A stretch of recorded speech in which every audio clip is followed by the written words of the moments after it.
If you're an artist who creates content for YouTube, Instagram, or even TikTok, and you want to take your videos to the next level, this is the course for you. What's going on, everyone? My name is PJ May, and welcome to my latest course. I've been a videographer and video editor for the past 5 years now, and in that relatively short time, I've learned a lot about what it takes to make better video. If you're watching this course, then I'm sure you've heard of people like Jazza, James Ray, ZHC, Nerdforge, Ray Dizzle, the list goes on. And what all of these people have in common, besides being incredible artists, they all know how to make some pretty damn good videos. There are thousands of incredibly skilled artists out there on the internet. No doubt they are masters with a pen, a brush, or even a Wacom tablet. But the reality is, that's not enough to bring success. To build an audience, you need to pay attention to the presentation and become a master of video. Now, don't get me wrong, I'm not saying you have to become a Hollywood grade director, but what I am saying is you need to understand the fundamentals to understand how to create videos that are going to keep people coming back for more. Think of it like this. If I come across a 15, 10, even a 5-minute speed drawing, I'm going to be doing a lot of double tapping on that right side of the screen just to skip ahead so I can see the final result. And that's something you really need to think about when it comes to creating videos online.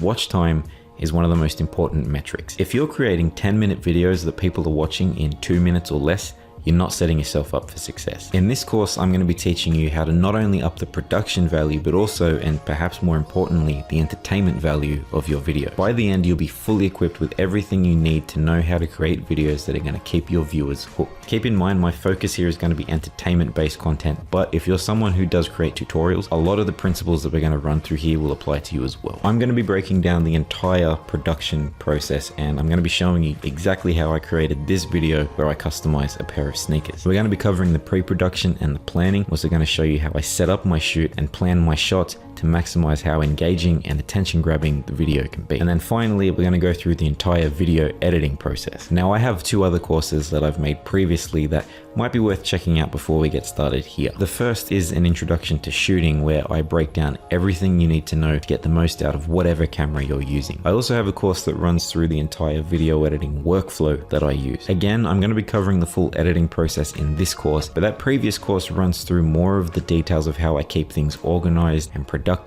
and just teaches you how I stay sane as a video editor. Now, at the end of this course, I'm going to be challenging you to create a video for whatever platform you like, YouTube, Instagram, TikTok. I want you to tag me in it. I want to see what you come up with, but I also want you to make a behind the scenes look at just how you created that piece of content. I want to know what you took from this course, what you tried differently, and if your audience noticed a difference in the video you created. Now, I cover a lot of ground in this course. There's a lot of information to take in, but truth be told, everything that I cover could have its own dedicated course. And while I might dive deeper into some of those specifics later on, I wanted to create this course to give you a solid foundation. Basically, I wanted to give you the 101 of video production so that by the end of the course, you'll be able to level up in every area of video creation. So if you're ready to level up your video game, that was an unintentional pun.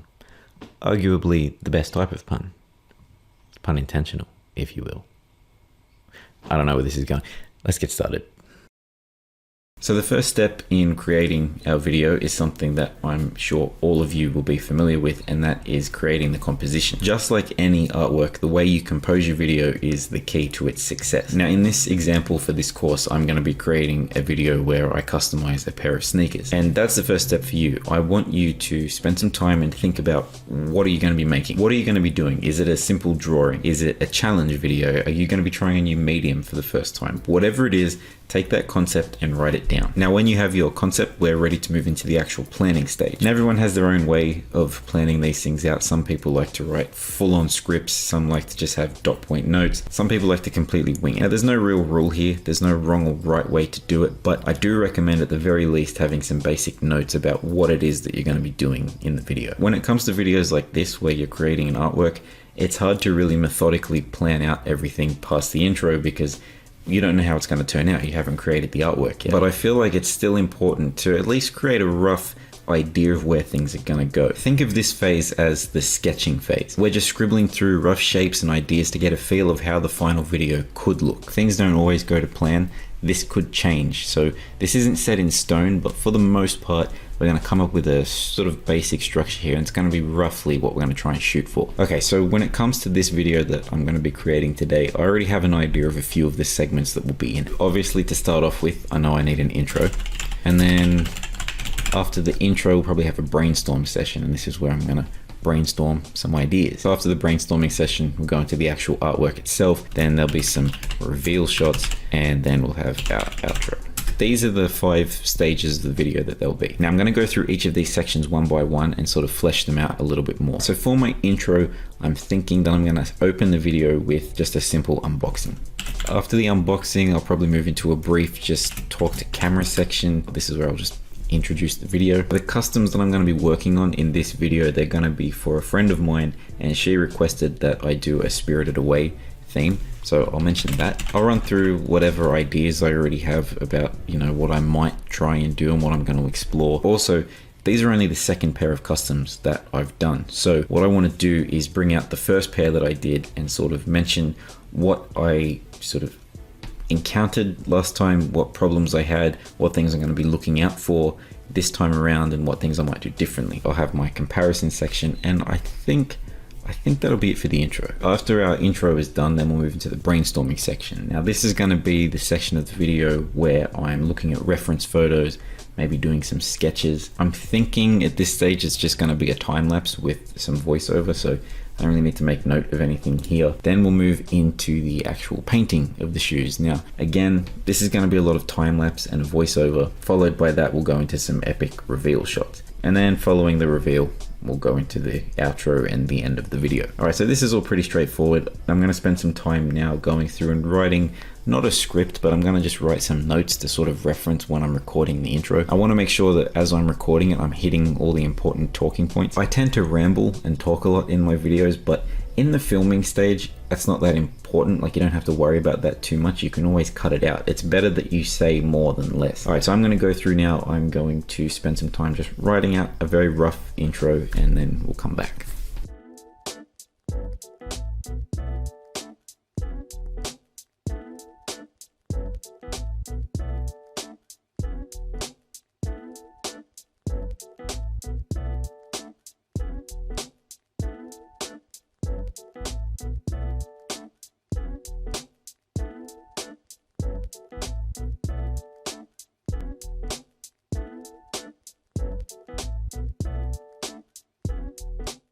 Okay, so I wrote my intro, and look, I'm going to run you through this because I've done this in sort of 2 different ways. So when I'm making videos, I kind of bounce between doing like full-on scripts or just rough notes. Even if I write a full script, I don't tend to stick to it word for word, but it sometimes just helps my brain just sort of, it's good if I can just see everything that I was thinking of saying. One thing I also recommend if you're gonna, write notes like this is read it out loud. Read it as if you're recording it, because it really helps get the flow going, and it helps you figure out what's going to sound good on camera. Because even if you write something and it seems really good when it's written, it doesn't always translate well when you're saying it, or vice versa. Sometimes when things are written, they don't really make sense, but when you're saying it and adding expression and all of that kind of stuff, it sounds a lot better. So that's a big tip as well. Read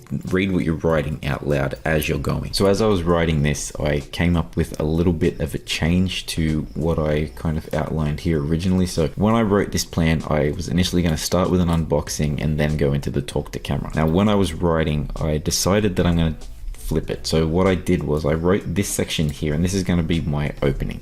So I wrote this much more sort of word for word almost. This will probably change when I record it, but for the most part, this is what I want to say. So about when I get to this sort of end sentence here, so it's like, no, today we're going to be painting on some factory freshies.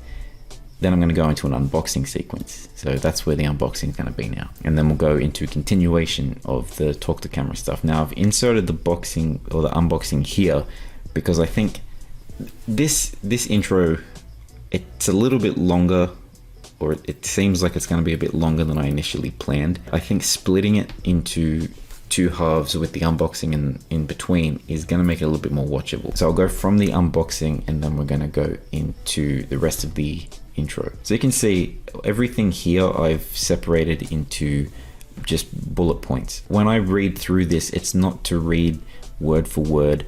It's just I can look at this first line and go, okay, that's the point that I want to make. Okay, then I can start talking about that point. And there's just all the important information that I want to make sure I sort of go through in this intro part. So I noticed the first thing when I opened them up was how the leather feels a lot different to the previous pair that I worked on. I think that might make it a bit easier to work on these. I got them dirty right away, so that's something I've got to watch out for. And then I start talking about, okay, this is the theme it's going to be. So my friend wanted a Spirited Away theme. What else? What's another part? So there's little bits and pieces. There's like this part here is sort of, I guess, like a bit of a jokey part, a little bit more of a comedic part. I wanted to make sure I put that in there because I thought of it. I'm like, oh, that'll sound funny, so I want to include that. And another little gag, it's like I mentioned, I've only done this once before, and I'm going to take the shoes. I'm going to be wearing the original shoes, and it'll make sense when you see me film it. Basically, for this section, what you just need to do is make note of anything that you want to include in the video and you don't want to forget. So that's what I want you to do now. I want you to spend some time, go through and make some notes about the things that you want to cover in each section of your video. It's not just the intro, but also other parts of the video. You might have an idea for a joke you want to tell in the outro. You might have a little editing trick that you want to do in the time lapse that you need to film a specific way for. Make a note of that. Anything that you just think of, just ideas. You don't have to use them, but just so you don't forget, make a note of it. Now, once you feel like you've got enough of a plan in place, we can get onto the fun stuff, which is going to be the filming.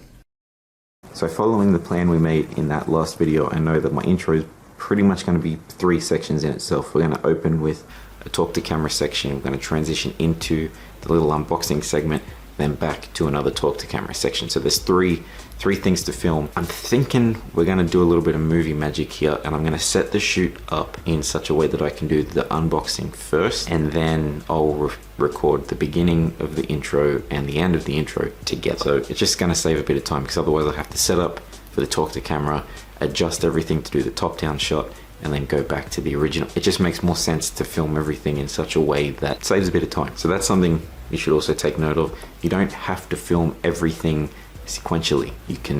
Some things you can sort of cheat a little bit and just change the order of it in the edit.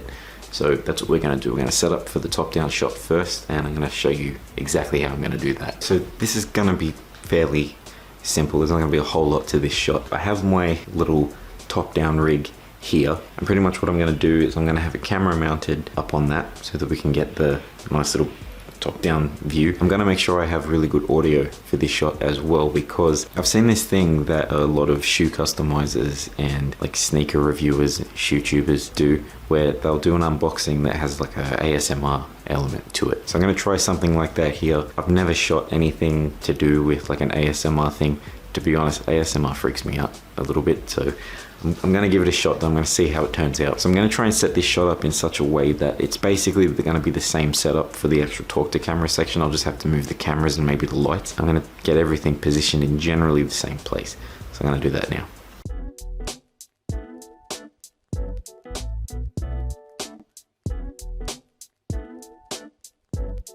Okay, so this is the setup I got going on for this shot here. So I've got my 2 lights. I got one coming sort of from the front and then one from the side here. I was thinking of maybe adding like a small LED panel just to fill in some of the sides of the box, and I wanted to try and get rid of some of these shadows, but looking at it on the camera screen, I don't think it looks too bad. I think it looks okay. And I've got my Canon camera up here. This lens is a 10 to 18. Could have even used the GoPro, to be honest. But I don't know, I prefer the look of the image from this camera, so I've got this up there. Also, another reason I'm using this is because of the audio. So I have this Rode shotgun mic mounted to the camera, which is going to catch audio, but I don't know if it's going to be the best audio. So I have the mic that you're listening to me on right now, which is this shotgun mic, which is feeding to that camera. Okay, so I messed up a little bit. I'm editing this video that you're watching right now, and I realized that the audio didn't sound great. Now, that Rode mic that I was just talking about, the shotgun mic that was mounted next to me, that was plugged in and everything, and the mic works, but in the camera, I didn't have it set to record XLR input, which is the input of that microphone. So the audio sounds terrible because it was the internal mic from the camera that was recording, which also means that the actual video, the sneaker video, the audio in that isn't the best because that microphone wasn't attached. Now there's a saving grace here which we'll hopefully pick up in the edit. I don't know yet, but I'm hoping that this camera, which I was using as a backup, has good audio. If that has good audio, we're sweet. But these things happen. Sometimes things mess up. You just have to sometimes deal with it and just keep moving forward. I can't redo this. I can't go back and reshoot it, so I just have to put up with it. That's why the audio doesn't sound the best. I just realized that in the edit. Anyway, back to the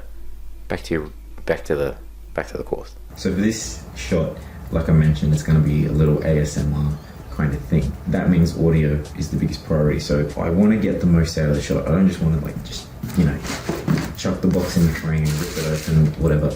I want to make it a little bit more satisfying to listen to. So I want to plan the shot out a little bit. So what I'm thinking is I'll bring the box in, sort of set it down at the bottom of the frame, slide it up to about center, just about here, open it up slowly, get some nice audio of the paper. I want it to be as seamless as possible and smooth, so I'm gonna just make sure I've got all this set up so that when I open it, it's just all really flowy. So I think this should be pretty simple, so I'm gonna give it a shot now, and again, I'm gonna see in the edit what ends up sounding better, whether the audio from this camera is enough, or if I'm gonna use this mic as well. So I'm gonna get the shot, and then, yeah, we'll see how it goes.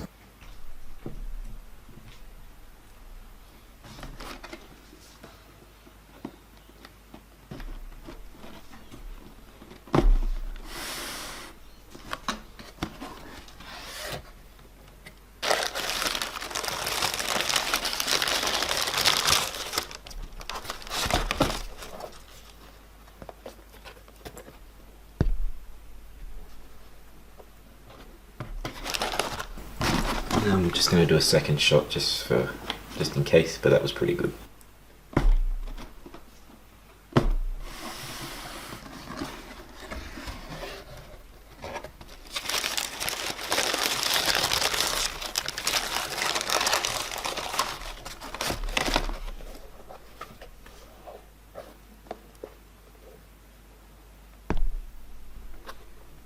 I actually think that was better.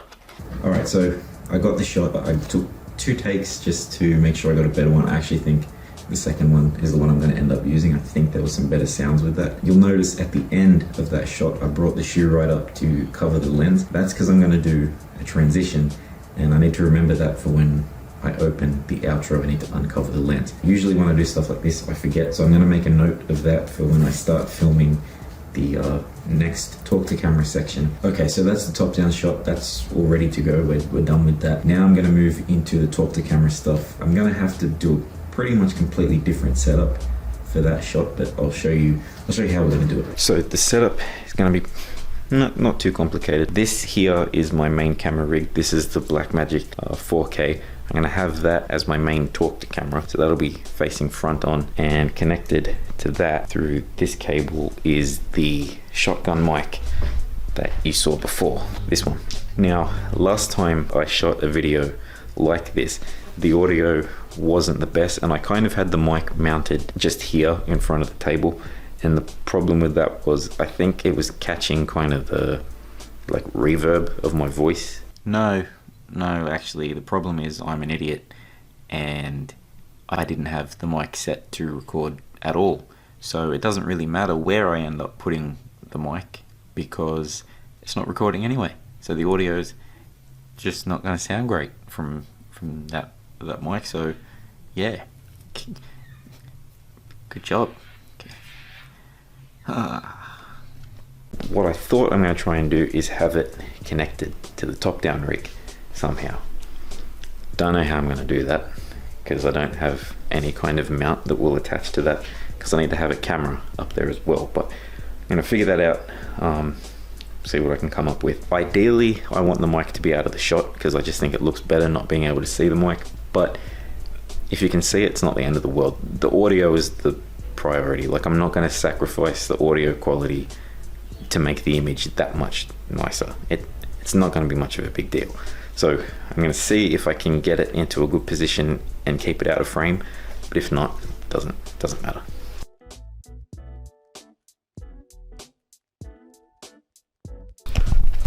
Okay, so I think I've got a pretty much finished setup here. So this is where I'm going to be sitting. This will be the background. I've got to clean up a little bit in the background. Right, and as for the actual filming setup, you can see I got my 2 lights up here, and they're giving me a pretty decent, even lighting. So remember I was, figuring out where to hide the microphone. I was going to mount it to the top of the top-down rig here, but I ended up just keeping it mounted on a mic stand. Now the camera setup, I'll show you that. All right, so I've got the, I'm gonna just turn this light away for a second. I got the camera set up here, a monitor so I can see myself when I'm filming, and the lens is a 24-70. Again, the lenses aren't really important, but I figured if you want to know, now you know. And I'm going to be filming with that camera, everything on 24 frames per second. I think that looks the best when doing talk to camera stuff or anything in real time. If you want to learn more about camera settings and how each of the different settings on there is going to impact your image, go check out my other course. So I have one that's sort of dedicated to learning the fundamentals of the camera settings, and it sort of shows you how to get the most out of whatever camera you're using, whether it's a DSLR, cinema camera, or even just your phone. All the principles are the same. Another thing is, the last time for the last intro I had a GoPro mounted up here. I don't need that for the intro. What I am going to have is this camera mounted on a tripod as a second angle, probably just sort of focused on the shoes themselves in the box, so that anytime I'm sort of talking about a material or the shoes or whatever, I have an angle to cut to that's just focused on that thing. So it's an extra option to have. If you don't have extra cameras and all of that kind of stuff, don't stress. It's not that big of a deal. You can always film the shots afterwards and just overlap them in the edit and use them as B-roll. You don't have to have multiple cameras. It makes things a little bit more complicated in setting up and shooting, but I find for me it saves time because I can record everything all at once because I have the different camera angles, and I can just move on to the next part of the shoot. I don't have to worry about picking up so much B-roll shots afterwards. Okay, so now I've got all this set up, I'm going to finally get to shoot my intro. So I made a video recently where I customized my very first pair of sneakers. No, today I'm going to be painting a brand new pair of factory freshies. Cut to the unboxing. Alright, I didn't think of how I'm going to do this. I didn't think about how I'm going to uncover the lens for this part, so yeah, I don't know how I'm going to do it. Because the camera is so far away.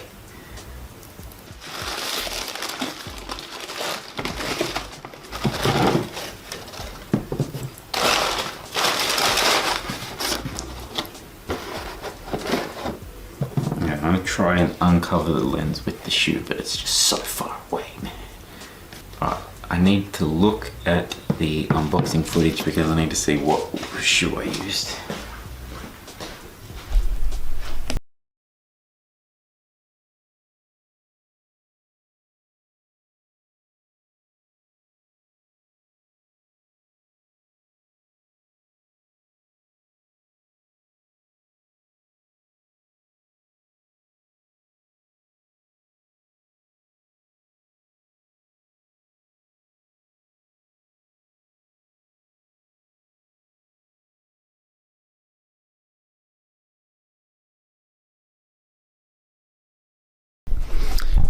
Okay, so the intro is all filmed. Now, according to the GoPro, I was recording for about 22 minutes. That intro will probably end up getting cut down to 3 or 4 minutes or something. A lot of that is just retakes and setting up stuff and tweaking things. So a lot of footage there, but the intro is done. So now that that's out of the way, I'm going to import all the footage, and then I'm going to move on to recording the brainstorm session. Now we're going to be filming the brainstorming session, and this is going to be an entirely different setup to the intro because I'm going to be filming at my desk. So there's a couple of things I want to make sure I'm capturing for this session. I want to have a top-down view of the desk because I'm going to be doing some sketching. I'm also going to have a screen recording going on because I'm going to be gathering references, and I'm also going to do a mock-up in Photoshop of what the design is going to be. I also might have another camera sort of off to the side here somewhere with a view of me and the desk and everything, just as an extra little dynamic shot. Again, it doesn't matter if you don't have the ability to have all of these different angles and shots and stuff. It's just an extra little thing that I like to do just to add a little bit more spice to the video. There are other ways you can sort of work around not having multiple angles to film at once. You can just, from time to time as you're recording, just move your camera, just change it up a little bit. If you don't have multiple cameras, right, you can't film from different angles all at the same time. A simple thing you can do is just every now and then move your camera, change the position of it. That's another way that you can sort of spice things up a little bit. All right, so I'm going to spend some time now trying to come up with a way to get a nice top-down setup. I'm not exactly sure how I'm going to do this. I've never done that on my desk before. I've never had a top-down setup, so I'm going to see if I can get my top-down rig on the desk. I'm going to see if I can do that, and I'm just going to mount the GoPro to that this time. I'm not going to have the big camera. I'm just going to have the GoPro up there, and I'm going to, yeah, I don't know. If I can't get the top-down rig on the desk, I'll probably end up just having maybe a camera on a tripod set pretty high and just pointed down. I'm probably going to end up doing it that way, but I'm going to see if I can get the GoPro on the desk somehow with this whole top-down rig. So I'm gonna try and do that now.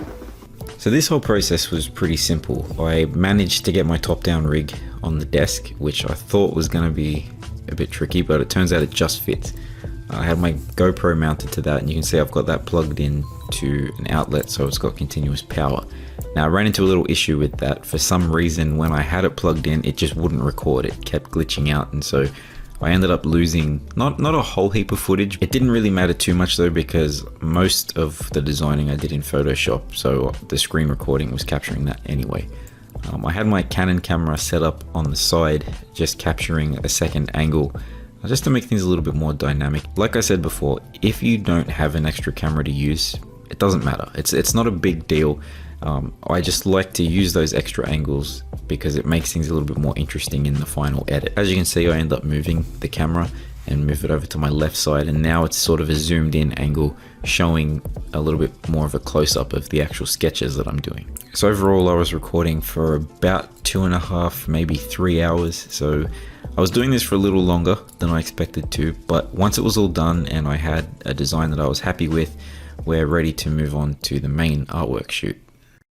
So here we are. This is the most important part of the video that I'm going to be filming now. This is the actual artwork. This is the creation of the shoes. Setting up for this shoot was pretty straightforward. I put the top-down rig on the table with a GoPro mounted to it, and I also set one of the shoes on the table so I could play with the lighting and find what looked the best. I set up my second camera on a tripod with a zoom lens, and then I just took some time to set up the workspace and make it look nice on camera. Now, it ended up getting pretty messy by the end of the shoot, but I mean, at least it started off looking nice. I set up all my supplies and tools, and then it was time to get painting. I approach filming these time lapses in a pretty thought out way. In the early stages, I'm happy for the viewer to see everything that's going on. So I'll use a wide shot from the top-down rig more often, and I'll keep the whole piece in frame. But as I make more progress and as the artwork starts to come together more, I don't want to give the end result away too early. I want there to be some suspense and some anticipation for the final result. So when the artwork is further along, I won't show as much. I'll start filming more close-ups and keep the camera zoomed in on the finer details. Now you'll notice throughout the shoot that the camera that's on the tripod, I move that around a fair bit. I want to get different angles. Some of the shots aren't even of the actual shoes, they're just nice shots of me working on them. Now again,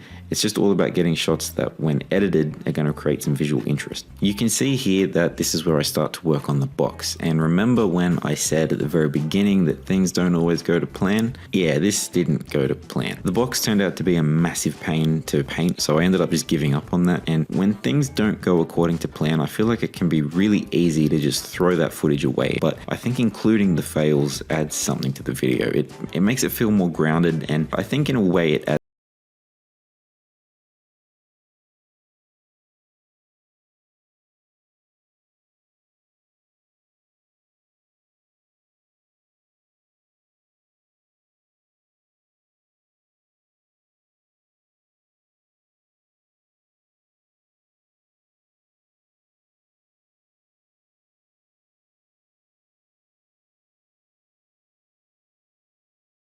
balance of being able to actually work on the artwork and having it so the camera can actually see what's going on. So I've finished the shoes. Now my next step is to film some epic reveal shots of the finished artwork.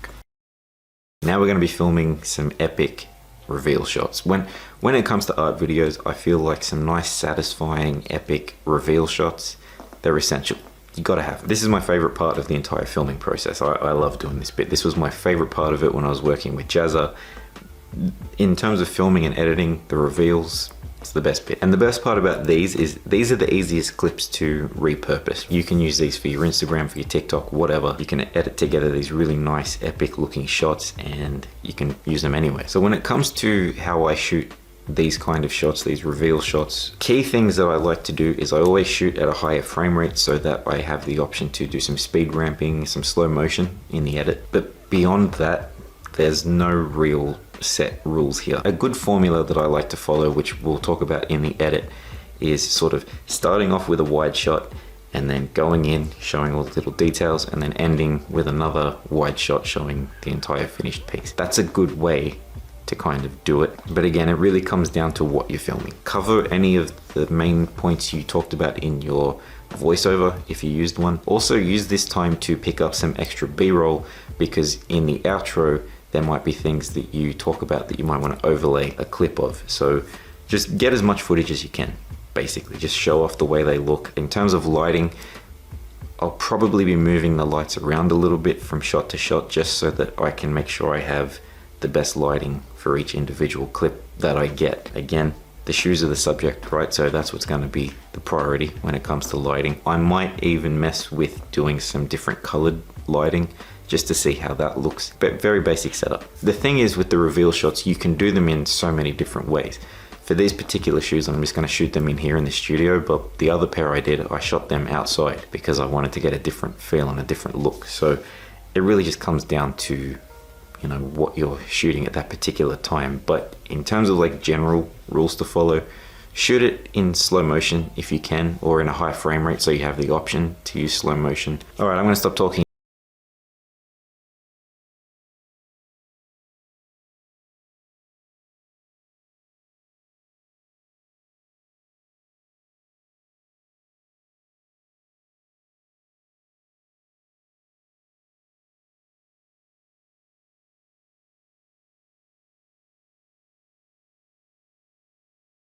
Got the shots, but I'll show you the setup I ended up using. So I've got the shoes here on this same base that I used for filming. I stuck it on a cardboard box to elevate it a little bit so that the camera will pick up these fairy lights that I have strung through this bamboo tree. They look good on camera because they're really blurry. One big light here, I only put it on like 50% brightness, mostly hitting the background and a little bit of fill light on the shoe, but the main light hitting the shoe is this little LED panel with a purple gel on it, which just gives it a very subtle kind of, it looks more blue on the shoe, but it looks really nice on camera. The way I shot the actual reveal shot, I shot them at 60 frames a second, so I have the ability to slow them down.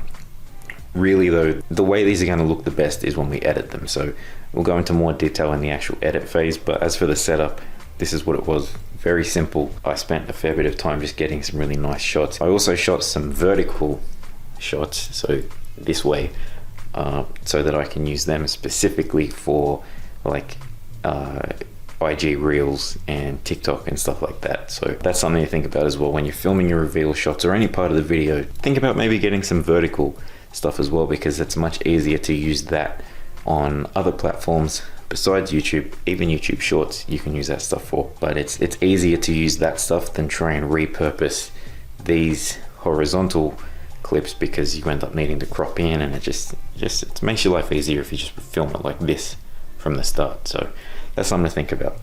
Anyway, I'm going to dump all that footage and we can move on.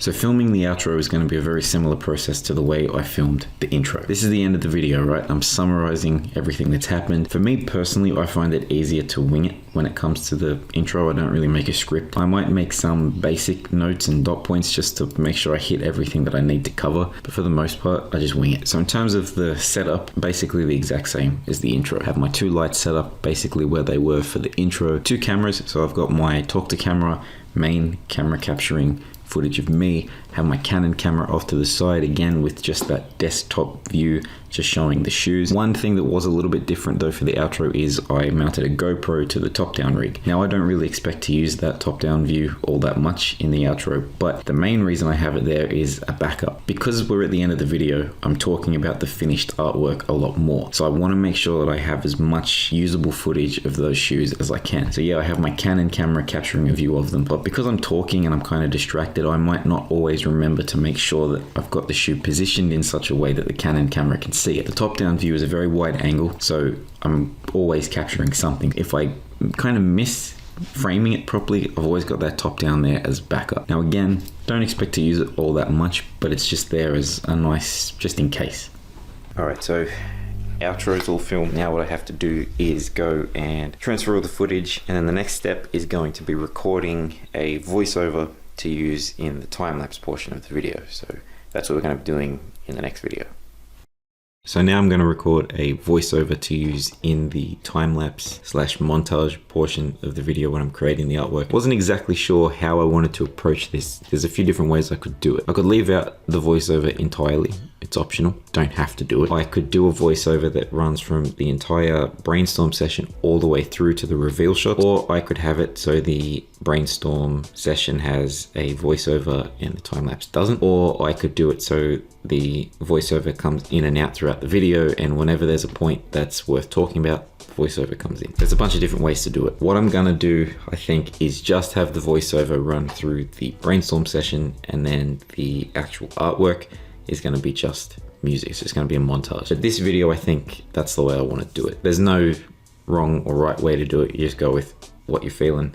That's what I'm feeling for this video. So because the voiceover is only going to cover the brainstorm session, I basically just skimmed through that footage and made some notes about key things that I want to talk about that happened during that brainstorm session. So I have this little notepad of notes that I noted, and I'm going to run through these quickly and just use this as the voiceover. So I'm not going to go into too much detail in the voiceover section because a lot of this stuff is stuff that I talk about in the outro, but it makes sense to talk about it, you know, during the brainstorm session. And then if they want some more information, it'll be there in the outro. So what I'm going to do is just record this. I have my microphone hooked up here, and I'm just going to go through and record this. I'll probably run through it a couple times just to have a few different takes, but this shouldn't take too long. I don't want to drag this out. I want this to be pretty short. I'm going to bring up the footage from the brainstorm session just so it's there and I can reference that as I'm recording, but shouldn't need it. So getting started in this process, I knew that Haku, the dragon, was going to be the main focus of the design.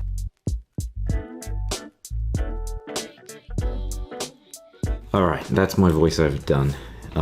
There's a lot of birds outside right now. I find when I record in the mornings, there's just birds everywhere and they're very loud. You've probably been hearing them throughout this course. So that's not ideal, but I don't think it's gonna be a big deal. So the voiceover is done, it's all recorded. I'll edit that when I edit the brainstorm session of the montage. So let's move on.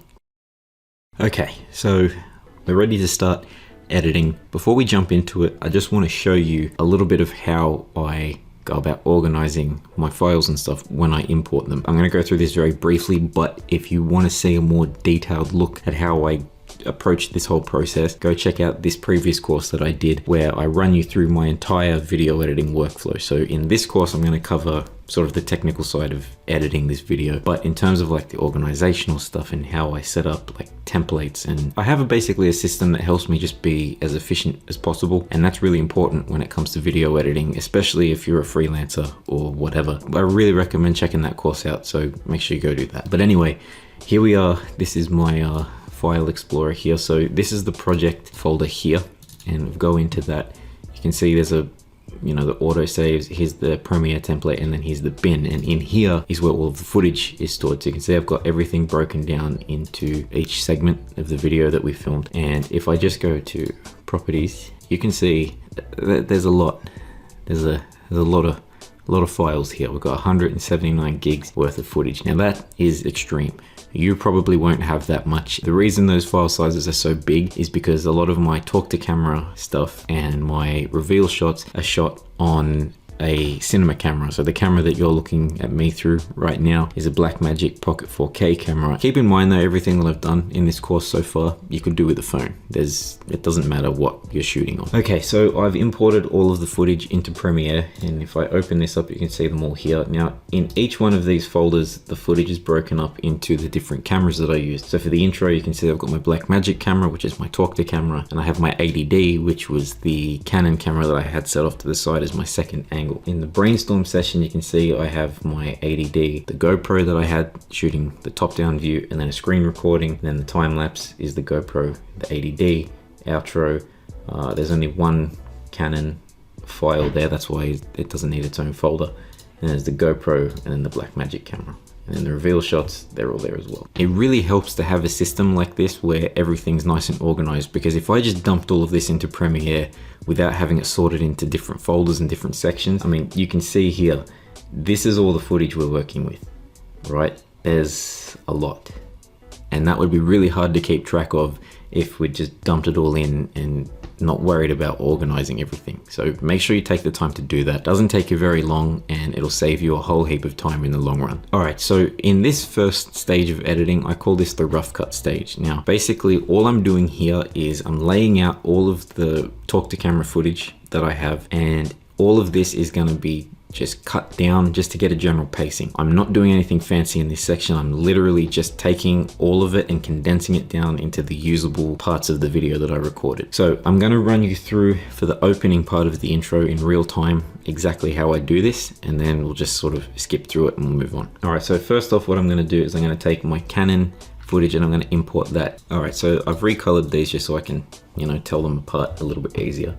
I'm gonna grab my Blackmagic files here, and I'm gonna go through and just sync these up. I'm gonna bump this audio up just so I can see the points where I can sync this up. That one goes here, and that one will go over here. We zoom right in on this waveform. You can see these spikes here in the waveform, and if I just have a look at the Canon footage, right, you can see when these spikes here, that's where I did my clap sync. So I do that so that it's easy to sync the audio. So all you have to do is line these up as best you can. Sometimes if the cameras are recording at a slightly different frame rate, they'll not line up 100%, but it's not enough to where you'll actually be able to see it in the video. And plus it's a secondary angle anyway, so won't really be using this Canon angle as much as this, and you can't really see my mouth moving anyway. So it doesn't matter if the audio is not perfectly synced up, but you want to get as close as you can. Now there is a way you can let Premiere automatically sync it for you. I don't trust it. I prefer to do it manually. So sync them up, and then I just trim them down to make sure they're the same size, like that. Save, and that's good to go. So do the same thing for the other two sections.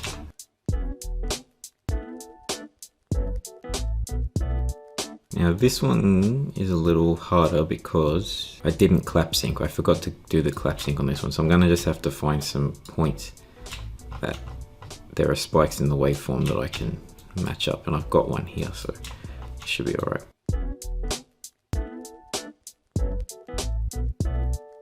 All right, so that's pretty good. We have these three sections here, and then this one here is our unboxing, and I'm going to make that its own color because that's its own separate thing, and we have to do some specific editing to that. Okay, so we have these synced up now. There's a couple more things we need to do. So you'll notice that this footage here is really zoomed in. It's too big for the frame. Now that's because this particular camera was shooting at 4K and we're editing on a 1080 timeline, so I need to rescale that to make it fit.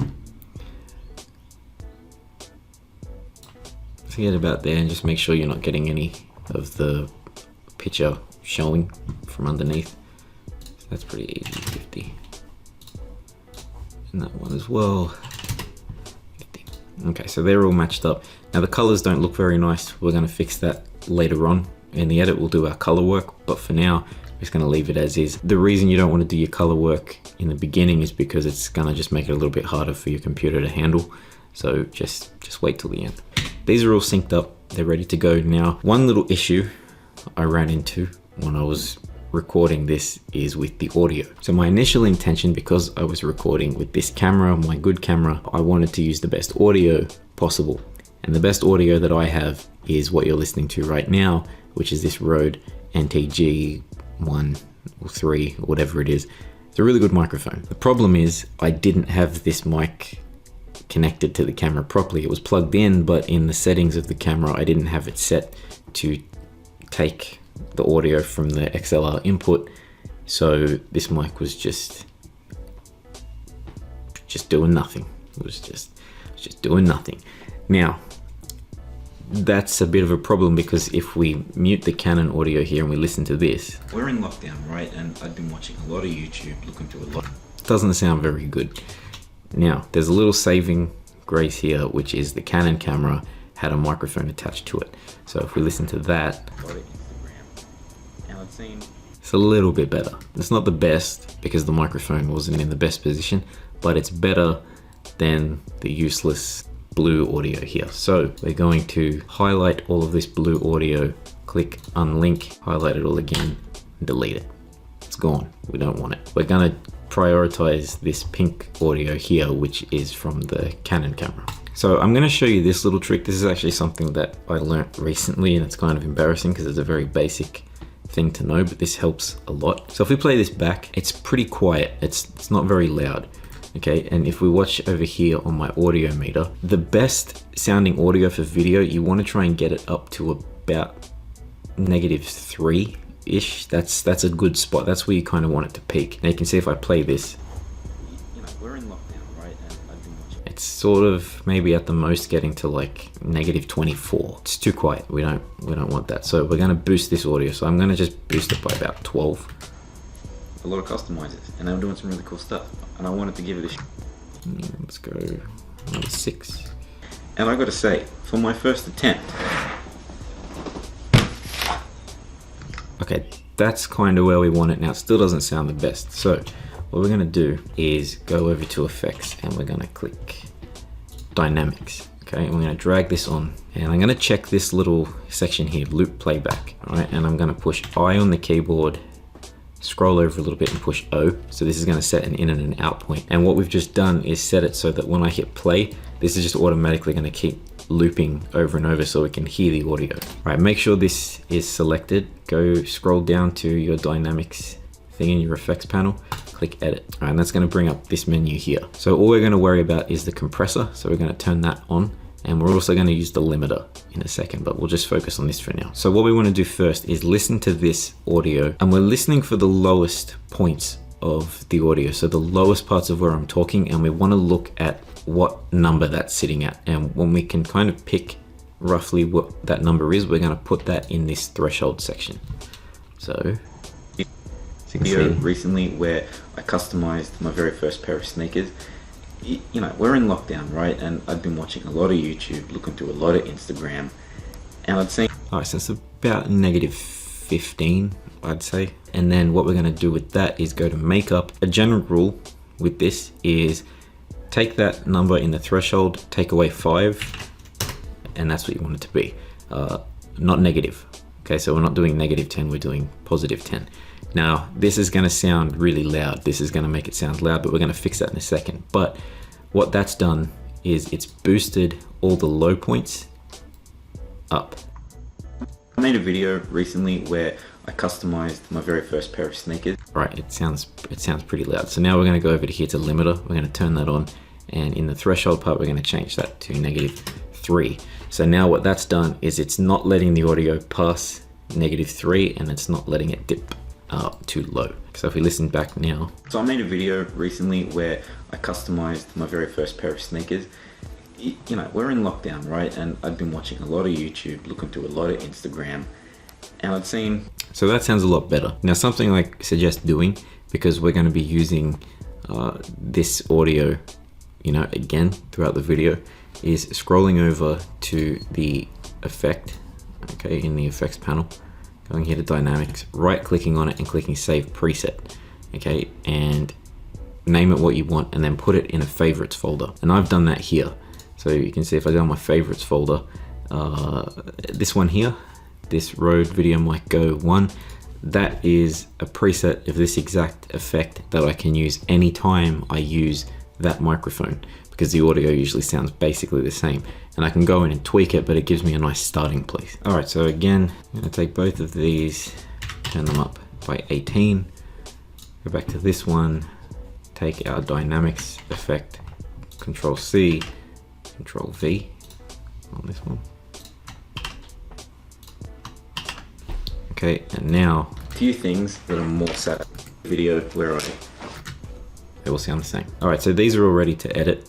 Before we move on to that though, we're gonna take this little unboxing section and we're gonna go through the same process with this, but we're gonna edit the audio specifically to make this little, ASMR sort of section sound as good as it can. Now again, ASMR sort of freaks me out, so I don't know how this is gonna go, but all right, so I'm gonna go from about here. All right, so if we listen through this now, all right, so the first thing I can tell right away, it needs to be a bit louder. So let's go up a bit.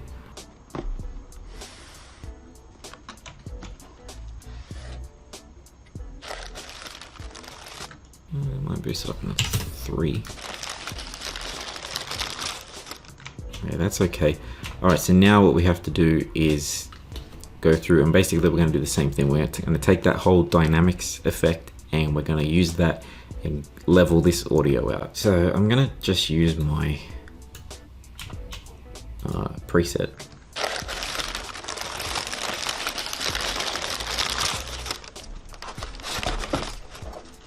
All right, so that's all right.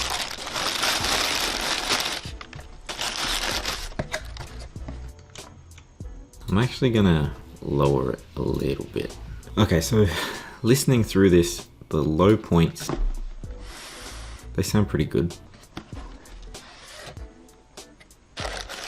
But these high points, I think they sound a little bit too loud, so I've dropped the limiter to -5. I'm gonna get rid of all of this.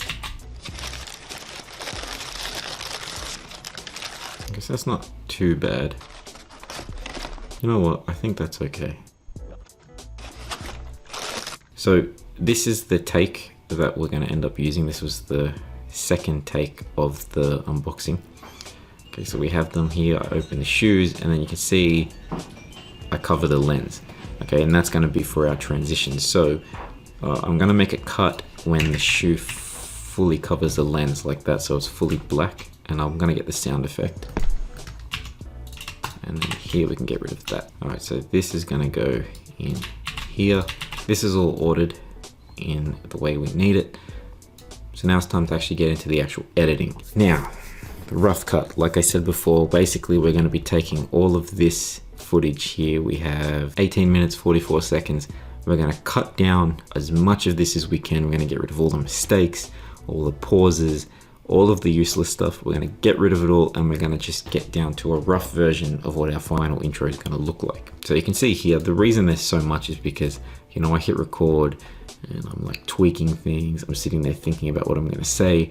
Here I did a practice of how I'm gonna put my leg up to show the shoe. Mad pause face. All right, so we're gonna go through and start cutting all this stuff down. So this is about where I start talking now. I wanna keep these two layers of video together and synced up. So whenever I make a cut, I'm not just gonna push C because that will only cut in one place. I'm gonna hold the shift key and then make my cut. What that's gonna do is make a cut through everything. Then I'll highlight both, shift delete, and that moves everything back. That's called a ripple delete. So that's a good way to save some time. So I made a video. Okay, I'm gonna have this start. So I made a video recently where I customized my very first pair of sneakers.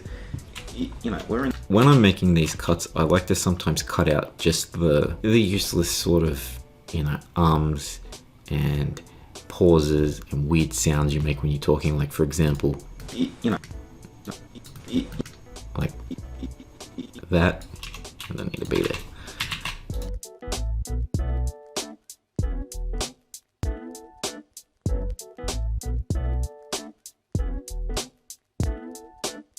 Okay, now this part here,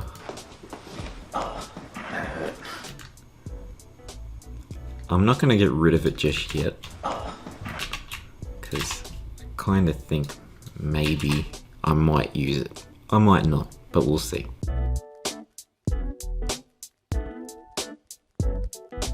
Alright, so you can see here, okay, these are just retakes. I know that this big section here, most of the mistakes, so cut that out. And basically, I'm gonna just go through this entire process for the entire video. This stage of the edit is important just to get an idea of sort of the rough flow of the video. I don't wanna go through and do all of my fancy cuts and stuff that I'll go into more detail when we get into the refinement stage.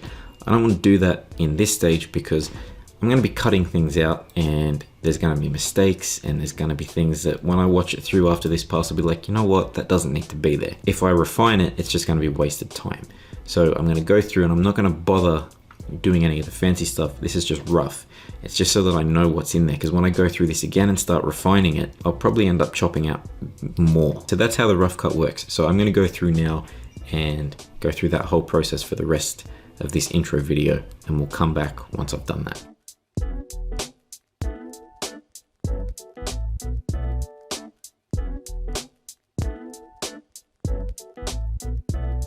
Okay, so I just finished doing the first rough cut pass on this intro. It all up took about 15 minutes to go through and do the rest of it, so not too bad. And you remember from the beginning of this, we started with close to 19 minutes of raw footage to now down to 546. So this will probably get tightened up even more. There are a few parts in this that I've left in now, but I'll probably end up getting rid of in the refinement stage. I just want to see if I can make them fit, but if they don't fit, I'm just going to cut them out. And then add on that, I'm going to do some tighter cuts. So there's a little bit of dead space in there still that I've left just as a buffer. That gets cut out, and when I add in the L and the J cuts, again, all up, that's going to shave down a few seconds as well. So this will probably end up being, I'm gonna say probably another minute off total, but maybe a little bit more. But anyway, that's the rough cut stage for this done. So I'm gonna go through and I'm gonna do the exact same thing for the outro. We're gonna edit the brainstorm session and the artworks time lapse separately. I'm gonna give them their own dedicated videos because it's a different approach. But I'm gonna do the rough cut for the outro. And I'm going to go through and do that now. It's the exact same process. There's no difference. So I'm going to go through, sync up the audio, add the audio effects and all of that. And yeah, I'll come back when I've finished that.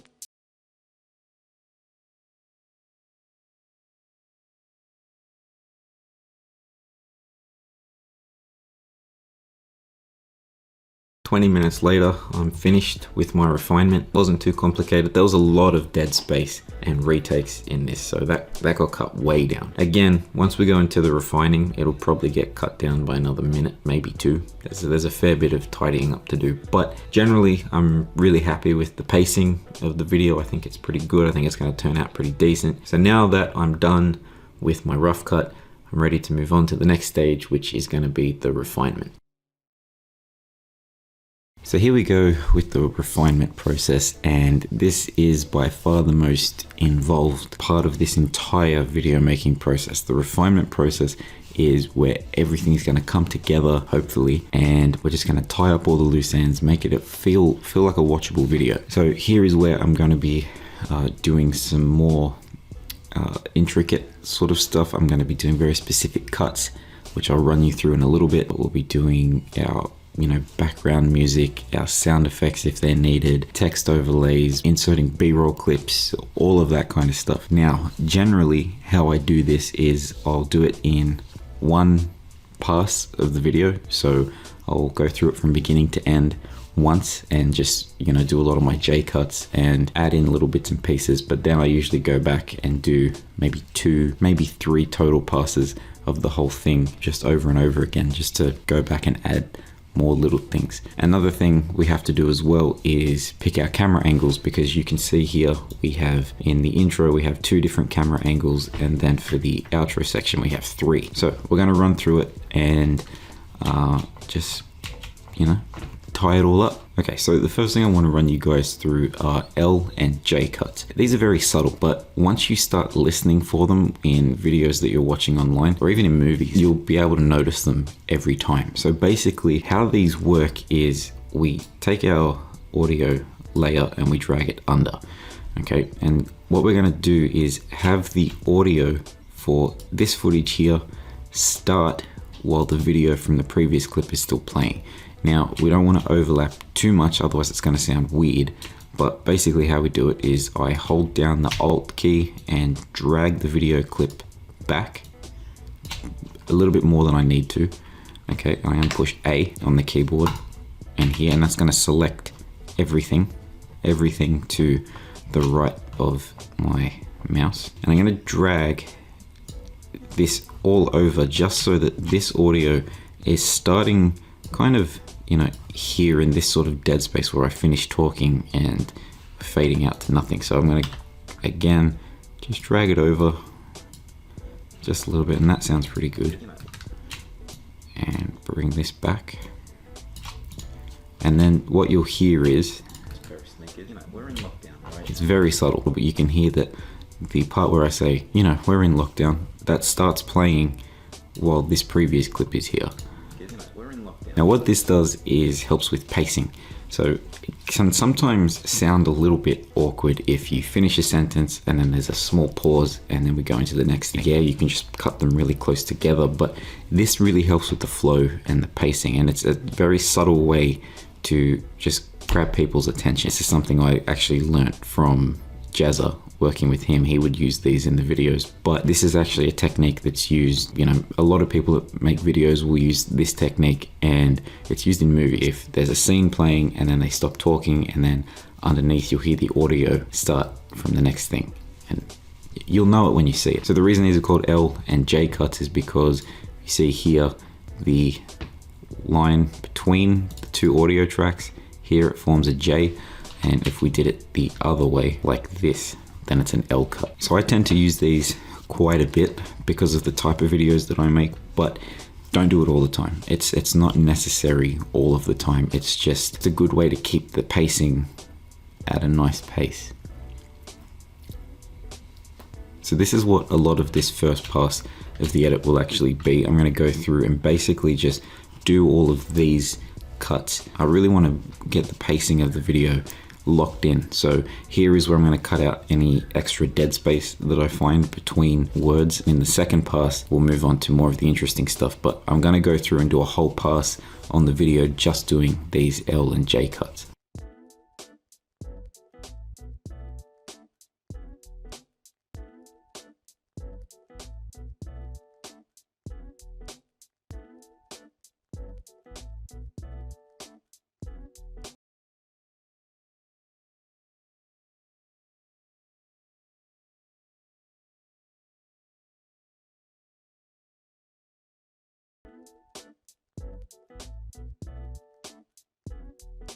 I've just finished my first pass in the refinement stage, and I've gone through, added all my L and my J cuts, narrowed the pacing of the video down a little bit, got to a little bit more of a, I'm a bit more happy with where it's at right now. It's a bit more flowy, it's a bit more snappy.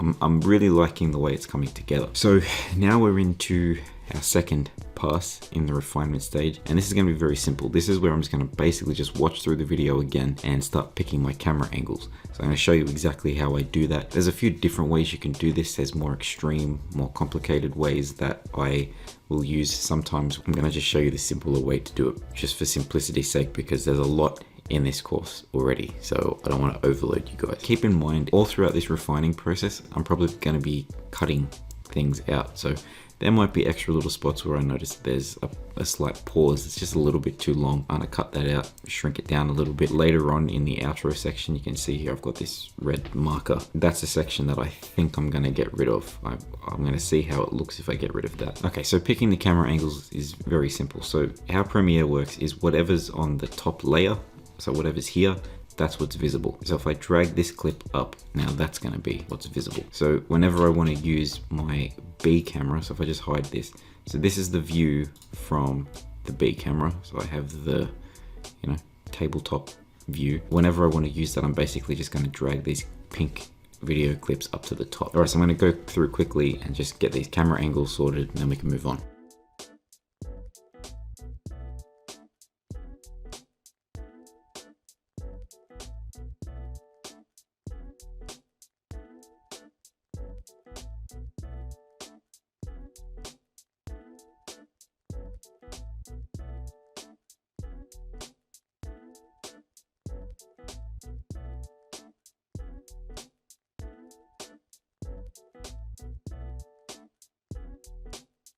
So I've just finished this stage of the refinement. We've picked all our camera angles, and I'm just going to quickly run you through what exactly I've done here, because there's a few different things. So if I zoom in here to the intro section, you can see any of these little pink sections that are on the top. That is any time in the video I've cut to the second camera angle. Not a whole lot of it for the intro, just didn't need much of it. I've got my primary angle here, that was enough. A few other things I did, you'll notice, are these little markers up here above the timeline, and if I double click on those, they're just little markers, little notes that I have to let me know what I want to include at that point in the video. So here you can see I mentioned my Instagram. I thought I'll just put a little tag in there showing my Instagram handle, just as something to pop up on the screen to let people know where they can follow me. I have a section here where I've mentioned I want to have a Spirited Away, you know, like section from the trailer, just to show what Spirited Away is for people that don't know what it is. There's a few more of these markers throughout, even in the outro. You can see in the outro there's a little bit more camera angle changing. So the pink again is the Canon camera, which is this angle you're seeing here, and then the green is the top down camera. So I've gone through and done all that, and that was pretty simple. There's actually going to be a fair bit of angle changing and B-roll and stuff in the outro, which there usually is because there's more to talk about in the outro, but the intro is pretty straightforward. So now that that's done, I can move on to the next stage of the refinement, which is going to be adding in all of my camera zooms and stuff. We're gonna fill in some of the B-roll that I have marked here, text overlays and that kind of stuff. That's gonna really help it feel like a almost finished video. When we get through this phase, it's really gonna start feeling like it's getting tied together. So the first thing we're gonna do is our little camera zooms. Now, these are really useful for just grabbing people's attention. I use these every couple of clips, and I'll show you how to kind of know when to have a zoom in, because you don't want to just randomly do it. It loses the effect, especially in a section of the video like this where there's not a whole heap of angle changing. This is really good just as, again, just a little, hey, you know, it's like doing that. Okay, so if we listen to this first clip here,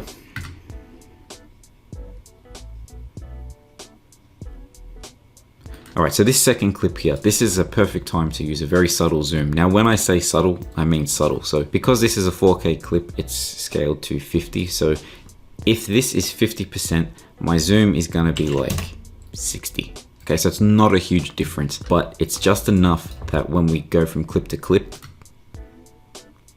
honestly, maybe that's a little bit much. I might go 55, just see what that looks like. I don't mind that. Something to keep in mind here is the eye level. I don't want my eye level to change between the two clips. You want the eye level to stay the same, because if people are watching the video and they're watching me talk, they're probably looking at my eyes. I don't want my eye level to drop or go over here because they're watching and they're like, what the hell? You don't want that to happen. You want to keep the eye level at the same. So I'm going to show you a little hack to do that. So this is called a rule of thirds grid. It's a good way to sort of help frame a shot. So typically what you'd want to do is make sure that your subject is either on one of these cross sections or on one of these straight lines. You don't want it in the negative space. These are good focus points. What I'm going to do is lower the opacity like all the way down, just so that it's very subtle, barely visible. And I'm going to move the position so that this cross line here is level with my eye line, because this is our primary shot. So I'm gonna move that just so that the eye line stays the same. Now, ideally, I should have framed this a little bit better.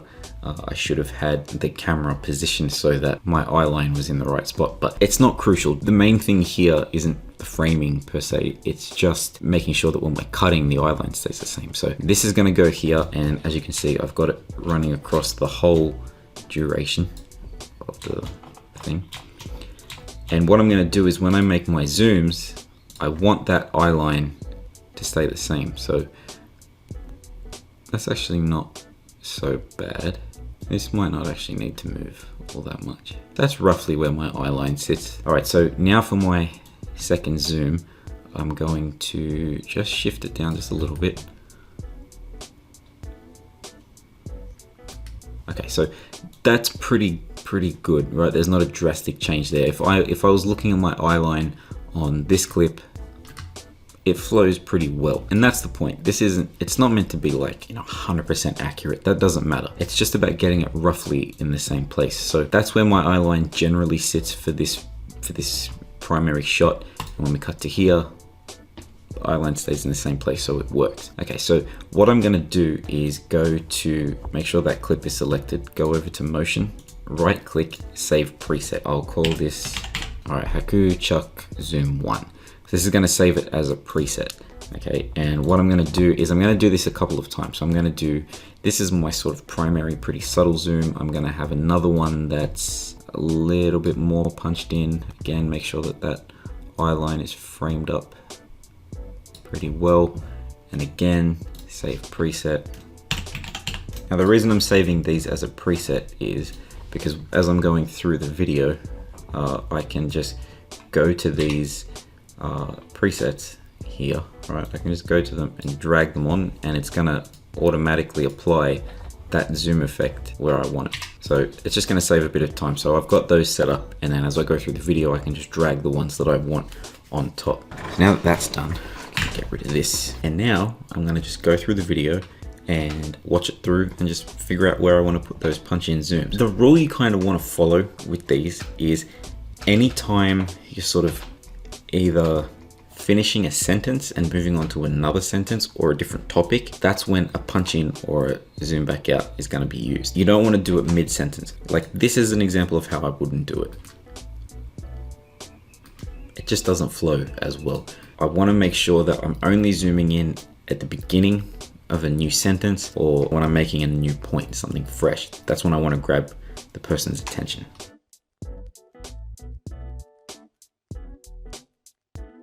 So I want to add a new J cut here, and it's important now that when I do this, I use a ripple delete like I showed you earlier, because we have multiple tracks of audio, right? Things are split up across multiple layers. So to make sure everything stays in position, I want to make sure I ripple delete. So shift and delete will move the entire project back and fill that space. And it keeps everything lined up where you had it.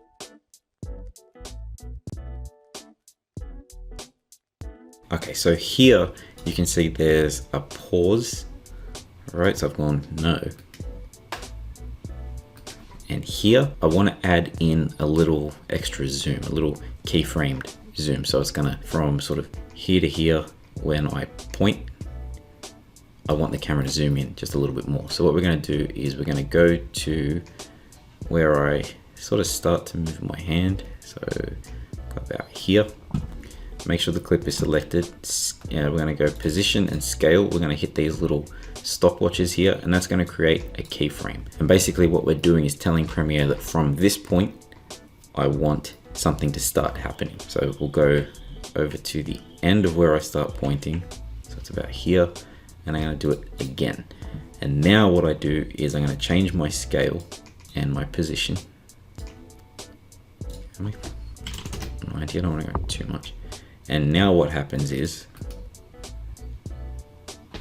quick little zoom in. All we've done there is just done a really basic animation, but it's just something else to, grab the person's attention. All these little subtle things really make a big difference. It makes the video feel more premium. Now here, okay, so I've got my little, this is like a little gag, a little joke. I don't want to keep the camera zoomed in, okay? I want to pull back, right? Because there's sort of a change in the direction, right? I've kind of got this like pretending to be a little bit cocky, whatever, I'm joking around. And it's like, yeah, no, actually. And in that, yeah, no, actually, pull the camera back out. It gives it more of a impact. It adds to that sort of comedic effect. So.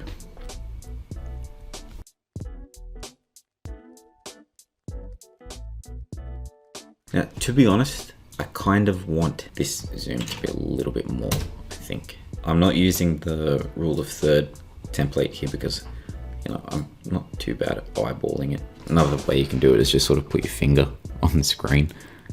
Yeah, that's pretty close. So I'm gonna just quickly update this preset.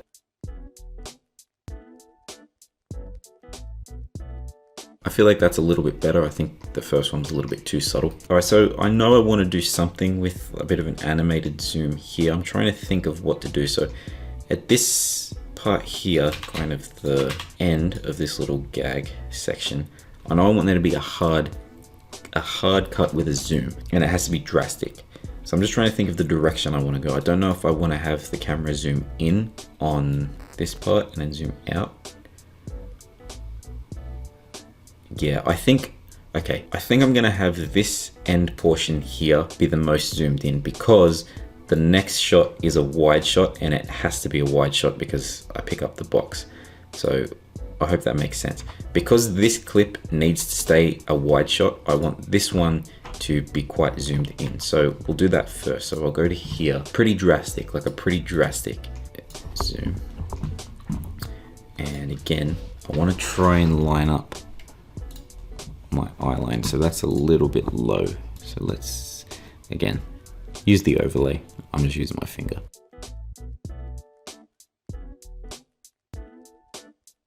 I think that works pretty well. I'm not going to bother with the animated zoom here. I don't think it needs it. One thing I noticed that I don't really like is how quickly this audio here cuts in under this clip. So what I'm going to do is push A on the keyboard, and you see you get these two little arrows pointing over to the right. When I click, that's going to select everything to the right. So I'll make sure that's selected, and I'm going to drag everything over just a little bit, and then hold Alt to drag these back. And that doesn't affect anything else. It keeps it all in its, you know, correct position. You know what? I think this clip here drags on just a tiny bit, so I'm gonna move that over. Triple delete. And again, now that is still starting a little bit too soon.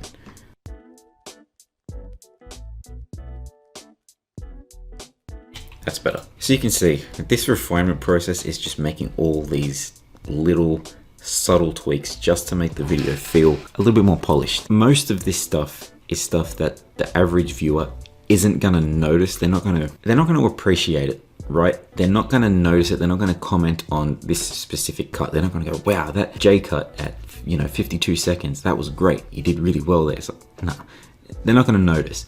The thing is though, if you didn't do it, then it stands out more. You know, if you compared this version of this cut to the version without any of these zooms and stuff, it's gonna feel very different. People should be able to just watch it and the video captivates them. And that's what the edit helps with. It helps immerse the viewer, right? You don't want to take them out of it by noticing exactly what you're doing. So think of it like a song that you're listening to. If you've ever listened to a song, right, you've heard it on the radio, you listen to it through your speakers or whatever, it sounds good. But when you put on a really nice headset and you crank the volume up and you listen to that same song, you'll pick up on subtle little things you didn't notice before. You'll hear instruments in the background that you didn't notice. You might hear extra little vocals that are so subtle, but they're there. Taking all that stuff away, the song doesn't feel as full. It doesn't feel as finished. You don't notice that it's there, but it really adds just a whole lot to it. So that's basically what we're doing right now. We're adding all of these subtle little things that most people aren't going to notice. They're not going to pick up on, but it makes the video feel so much more finished.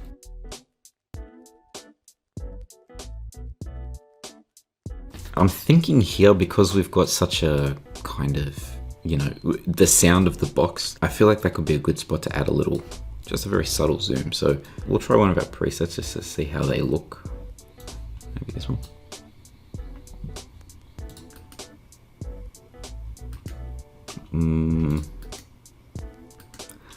I kind of like it, but I also think that that clip is a little bit short, so I might not end up keeping this, but what we'll do is,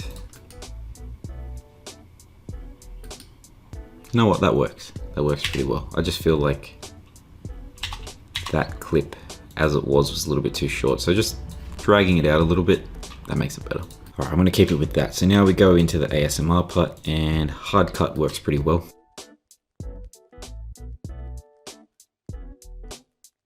Now, I don't know if I explained this before, but pretty much what we did was, I'll delete this effect just to show you exactly how I did it. So when I filmed this, right, I brought the shoe up and covered the lens, right, because we wanted to use that transition. And then when I started filming the outro, I uncovered the lens. To make this a seamless transition, because you can see the cut. Part of the reason you can see the cut is because this footage isn't color graded yet, and this is just using the default Canon colors, right? So I haven't worked on this yet, so that's why the colors look so different. This will probably blend together a lot more after the color grading is done, but just to help blend it together just a little bit more, I'm going to add a cross dissolve effect between them, and that's just going to help very subtly blend the clips together just a little bit more. So if I get rid of it, you can see here right on the cut, it's a very hard distinction. Okay, but if I bring it back, you can see it's a little bit more subtle. You can see there's more of a blend, more of a transition. So I'm going to keep that like that for now. Again, once I color grade this footage and those blacks really fill in, I might not need that cross dissolve and I might end up getting rid of it. But for now, just to help with the flow of things, I'm going to keep it there.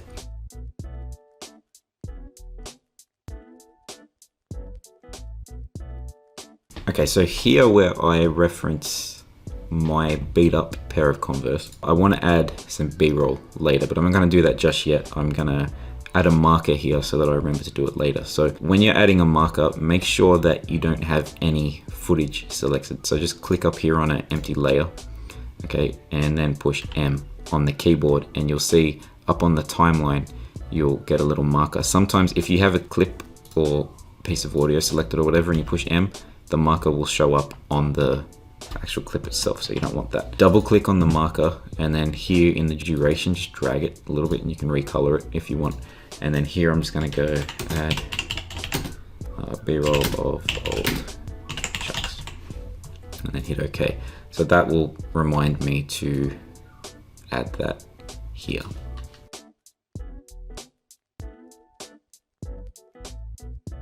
Okay, here there's a big pause, and then right, so here I'm going to add another one of those keyframe zooms. So there's like a little subtle shift of my eyes.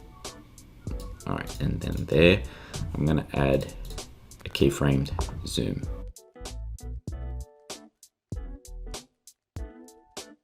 Because it's not a hard cut, I'm not going to worry too much about getting the eye line exact. I'll just get it roughly where it needs to be. Because it's like a gradual zoom in, it's not as jarring if the eye line suddenly drops because it's easier to follow. And I'm gonna even go more extreme than that, I think.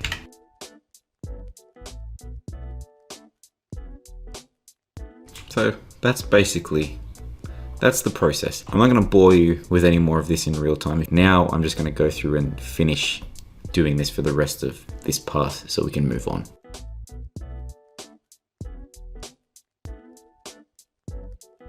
So all the zooms and stuff, they're done.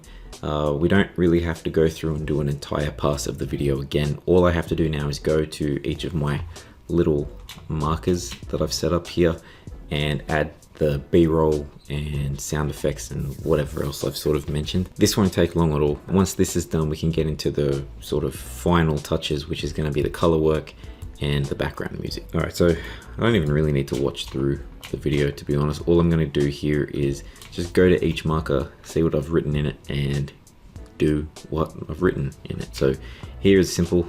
It just wants me to add my Instagram tag. What I'm going to do is I'm going to just pick one of these templates that I have. So I just downloaded Peter McKinnon's Essential Graphics pack. I like these because they're really easy to edit. The animations are cool and I like them.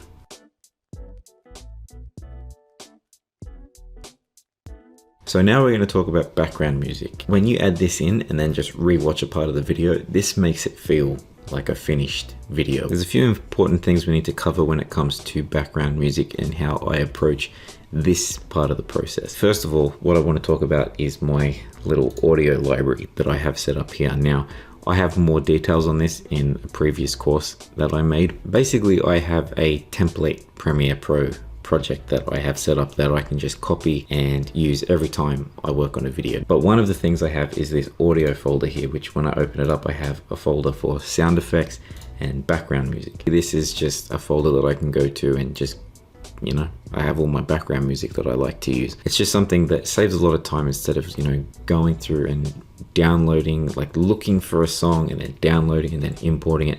It saves a whole heap of time to just have it already in Premiere. So when it comes to actually choosing what type of background music to use for different parts of your video, there's a kind of a formula that I like to follow, but it really comes down to the vibe of your video and the kind of feel that you're going for. Personally, for me and my content, I think that a nice chill vibe is the best fitting. I feel like I'm kind of low-key, kind of chill sort of personality, so I think that that's the kind of music that suits it best. So for me, I typically use a lot of hip-hop and that kind of vibe with the music. Another thing to keep in mind is you want to use songs that have a pretty consistent waveform. So what do I mean by that? Well, if we have a look at the songs that I've used here for my background music, you can see there's not much variation in the waveform.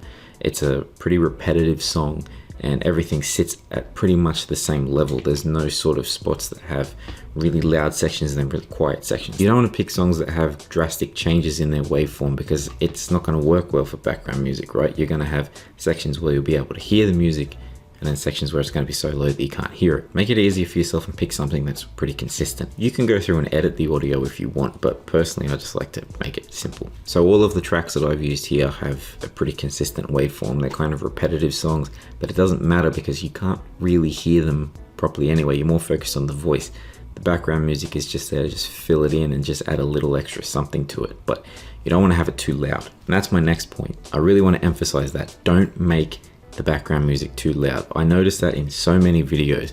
People have their background music up too high and it's the most annoying thing. It's my pet peeve. If I am trying to watch a video and the background music is too loud, I can't do it. I'm sorry, no matter how good the video is, I can't watch. I think the way to approach background music is you should be able to hear it if you're looking for it. But if you're just sitting and watching, you really shouldn't be able to pay attention to it. You shouldn't be able to recognize the song. I reuse a lot of the same background music for my videos, but I feel like you wouldn't really notice, right? It shouldn't be that noticeable. It's just there just to fill in sort of the dead space of the audio, but it shouldn't be as loud as you can, like, you know, sort of jam out to the song. I don't think that's the right approach. It should fit the vibe, but it's just subtle. Now you'll notice that there are cuts in my background music. Now, why did I do this? Well, I like to do this when there's like punchlines to jokes and stuff. So if we listen here, okay, even though this isn't really a joke, but this is a good example. Let's say, for my first attempt, went pretty well. So I was really happy. It's just a little way to kind of grab the viewer's attention. You just cut the audio out. I said here, no. for example. I'll do it for nothing. No. You might not even notice it, but it helps with the delivery of things. So that's something I like to do. And when I'm bringing the audio back in, always have it lined up with, if it's happening on an L and a J cut, have it in line with that audio. So you can see here, I've lined it up with this audio so that you'll see this clip and you'll hear the audio. This time around though, it's just a good way to blend things together. Now, I was sort of wondering whether or not I should add background music to this unboxing section.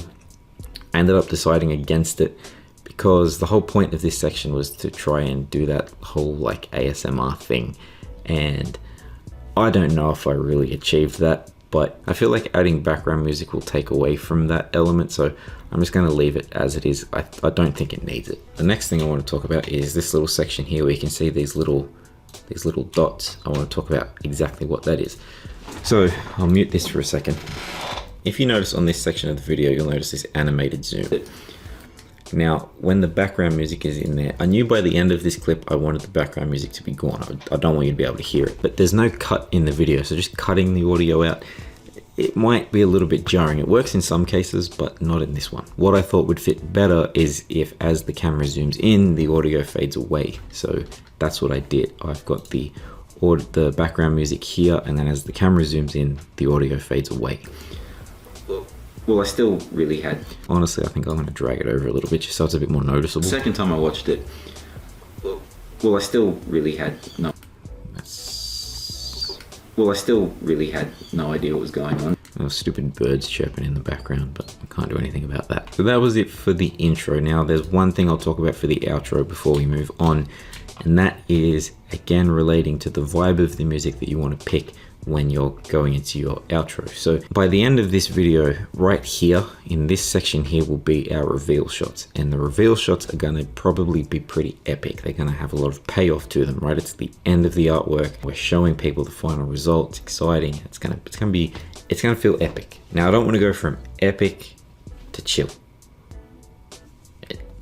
There's too much of a change. So when I'm picking my background music coming out of epic reveal shots, there still has to be a pretty high energy level to that music. So when I picked this song, it's not crazy, right? It doesn't have to be like super epic music, because again, it's got to be able to just be very subtle, but there still has to be some energy to it. A few days. I feel like this music does that. Now, once we move into this part of the video a little bit more, we can change the vibe of the music. So around here, this music goes back to being pretty chill. But just coming out of the reveal shots, I want there to be, you know, a kind of transition back to chill. And that can go through the sort of duration of the outro. So keep that in mind. Not a big deal, but it makes it feel a little bit more professional. Okay, so we're 99% done with the refinement. There's the one final thing left to do, which is the color grading. So we're going to go and do that now, and then we're ready to move on to the time lapses. Let's jump into working on the colors. Color grading is my favorite part of editing the talk to camera stuff, because it really feels like it's the finishing touch. The thing is, though, it's a very complex thing, or it can be, and I'm not a colorist. There are people that are professional color graders that can do incredible stuff, and I'm not one of them. But the good news is color grading is optional.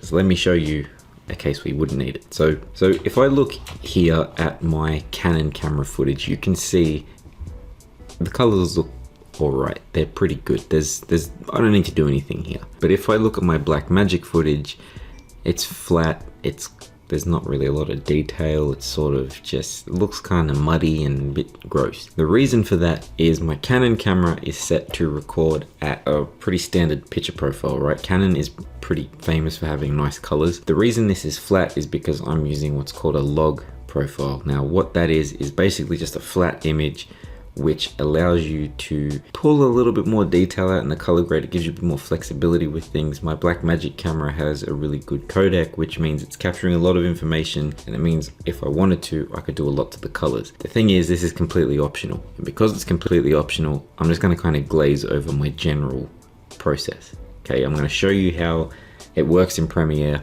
and then I'm not going to go into too much detail with it, because you don't need to do this. You could have your camera set to record in just regular colors and it's fine. All right, so I'm going to show you exactly how I do this and how I apply all of my color grade settings across all of my footage really easily. So we're going to start with the Blackmagic footage because that's the simplest. So you can see here, it's a little bit flat. So I'm going to pick a pretty decent looking frame. Call it our hero frame. That one looks all right. I look like I'm contemplating life, but that's okay. Make sure that clip is selected, and we're going to go over here and we're going to see in the effect controls panel that there are two menus. There's main, which everything in the main portion is going to affect just this clip. So any scaling that I do, any effects will just apply here. In the source monitor, this is going to affect the entire raw footage. Anything that I do in this source menu is going to apply to all of this blue footage up to here.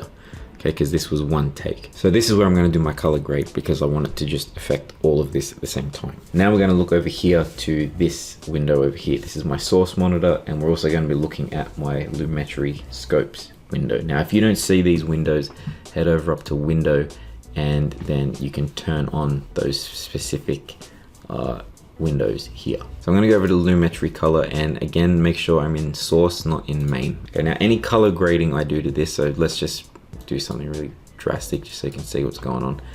anything that I do here is now applied to this entire row of clips. And you'll see if I go back to my effect controls and go into source, make sure this is selected, you'll see now we have a lumetri color thing here. Okay, so looking at the lumetri scopes thing here, you can see all of these weird waves. Now basically this is showing you the value of your reds, your greens, and your blues. Now the first thing I want to do is add some contrast to this image because it's pretty flat. So I'm going to play with that and just see where it looks decent. I think that looks alright, kind of there.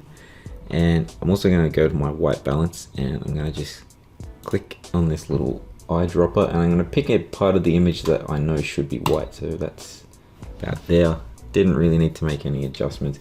I feel like looking at this, it looks a little green, so I'm going to just shift this dial over into the purple just a little bit, just to tighten that up.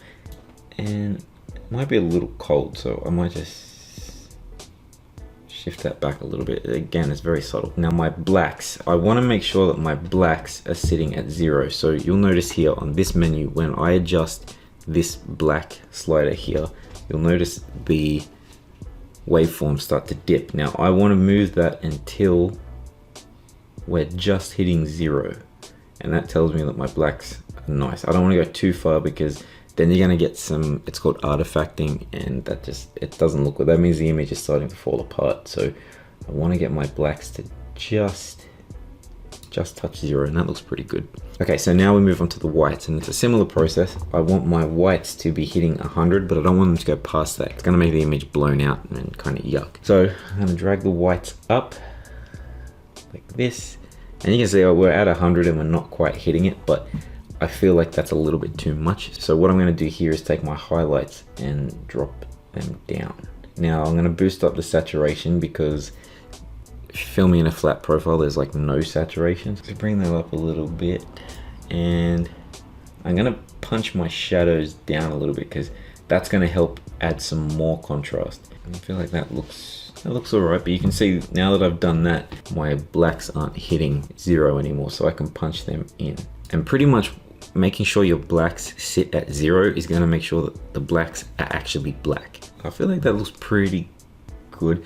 Again, I'm not a colorist, so this isn't, you know, it's not my forte. What I want to try and do is roughly match this to the Canon footage. So if I look at this Canon footage and back at the Blackmagic, so the Canon footage is a bit warmer, I think, and it's a little bit brighter. So the first thing I'm going to do is go to my exposure on this one and bump it a little bit, bring the highlights back down, and then I'll warm it up. And that is pretty close, I would say. It might be a little bit more saturated. I feel like that's okay. That's good enough. Color grading is this huge process, and if I was working on like a short film or a client video or something way more cinematic, I'm going to pour hours into color grading. But for this is all it needs. It just needs to look decent. So if I go back to this menu here and go to my lumetri color and hit this little effect button here, turn it off, you can see that's what it looked like before. And you can see all the way along here, all my Blackmagic clips are all flat and gross, but when I turn them back on, beautiful. So now what I'm going to do is I'm going to go back into that menu, click lumetri color, Control C, and copy it, go over to this clip, same thing, select it, go to source, collapse this menu, make sure I'm in, you know, I've selected here, Control V, and all of this has been graded. Beautiful.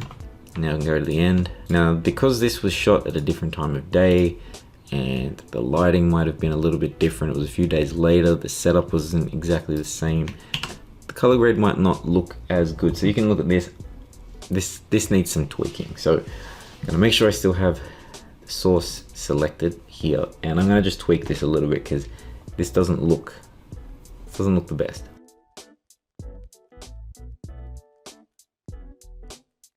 Now the GoPro footage I think needs a bit of work too, so I'm going to do the same thing, just mess with my GoPro colors a little bit. I don't use the GoPro angle too much, but I do feel like it's a little bit flat, but I think all this needs is some saturation. and maybe a little bit of adjustment in the white balance. And I might just bring the blacks down a little bit.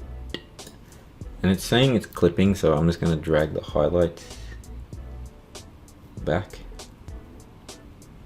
a little bit, but I'll bump the whites. Yeah, you can see this section here where there's a reflection on the bars here. That's where it's clipping. That's where the highlight is. So this waveform, it sort of can relate to the image if you it's like an abstract version of the image, but these straight lines here and here, that's these bars. So there's a strong highlight here, and that's why we're getting this rapid spike. It's not a major point of the frame, so I'm not going to worry too much about that. I want the box to look the best, so I'm going to bump these highlights back up, and the whites can come up too.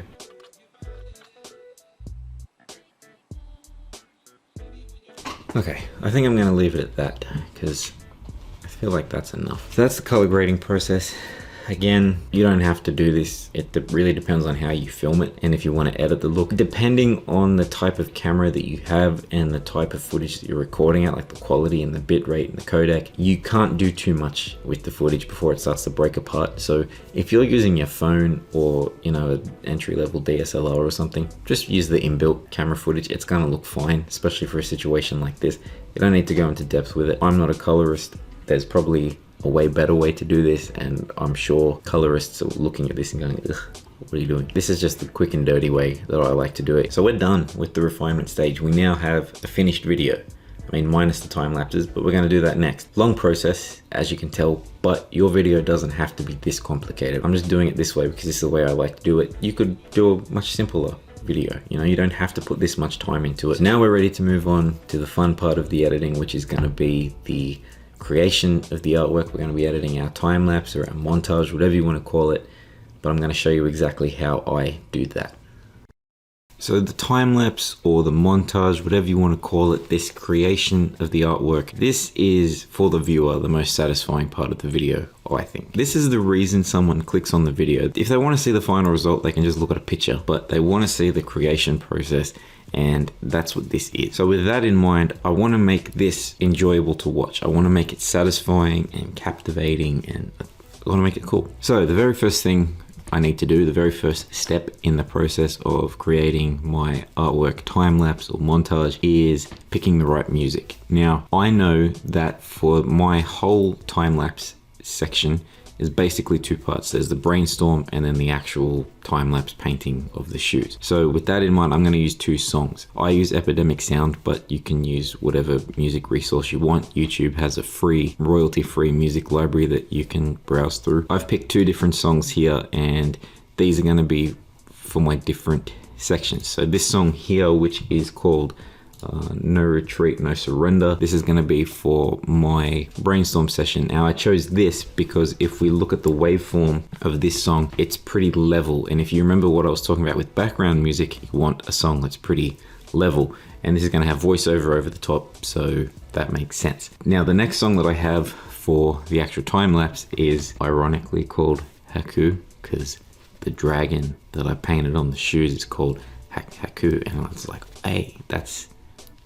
yeah, I've got this song for that, and you can see this one's a little bit more kind of I mean, it's pretty level generally, but when you listen to the song, there's sections of it that are a little bit more energetic and epic sounding. So that's what I want to use for that. And I like the sound of this last section here. I feel like this has some really cool vibes to it, and I think it's going to fit the reveals pretty well. So I need to do some editing to the actual music of this. I need to trim it down and make sure that it's a good length. But before I can do that, I need to edit my voiceover, which is this audio here. So I'm going to bring my music down one layer and get to work on the audio. Now, before I do any cutting, we're going to go back to that process that we used in the beginning of the rough cut with my actual talk to camera audio. And I'm going to edit this audio to make sure it sounds good. So I'm going to adjust the levels. I'm going to throw in that dynamics effect, and then we can move on to the cutting.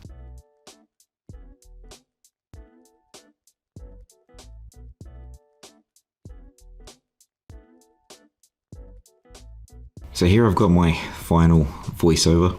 I'm pretty happy with how this flows. It feels like I cover enough to where I don't feel like it's too repetitive, and I cover everything that I needed to. That's done. Now what we're going to do is edit the background music. So you can see the song that I have for here is a little bit too long. Now I'm going to try and cut this down just so that there's not too much dead space, and I don't really want this section of the time lapse to be too long. How long is this? So it's just over 2 minutes and 19 seconds. I don't want it to be that long. I'm going to mute the voiceover layers and basically just go through this music and just try and condense it, make it flow a little bit more. It can be sometimes a bit difficult to cut the music in a way that keeps the beat and keeps the flow. So you want the rhythm to stay the same if you can help it. Don't get too technical with this. It doesn't matter too much, especially because we're going to have a voiceover over the top.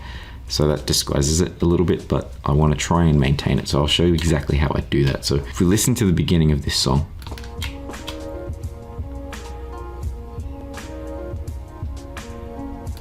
right, so this here is one section, and we can see if we kind of look at the waveform, it's sort of 1, 2, 3, 4. So I know that this section of the song here is probably going to sound quite similar.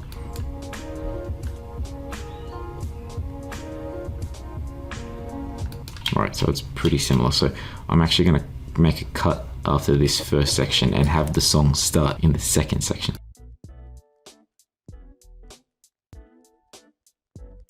Okay, so I've done my adjustments to the music. I've tried to disguise my cuts a little bit in the more sort of noticeable places with a constant power effect. Basically, this just sort of blends the two sections of the music together a little bit more.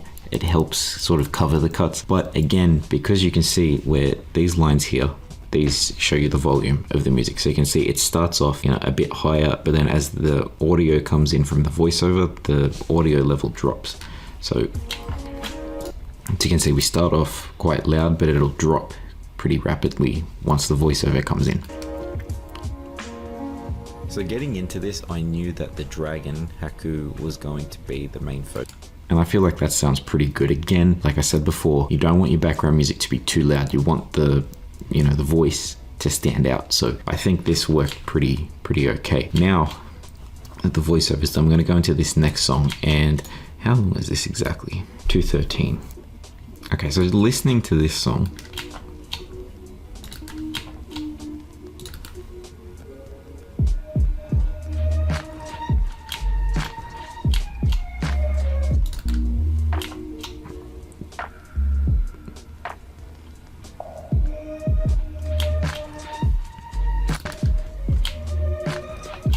okay, so we have the end of the voiceover, and you can see the music still sort of plays a little bit. So if we go just to here, prepping and painting the shoes.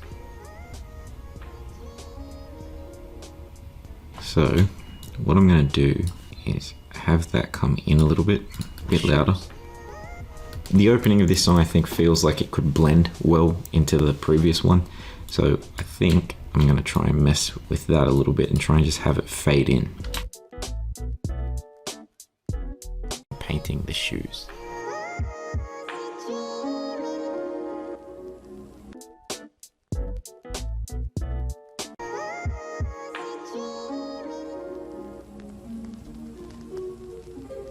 I almost kind of want it to start on this sort of bass drop.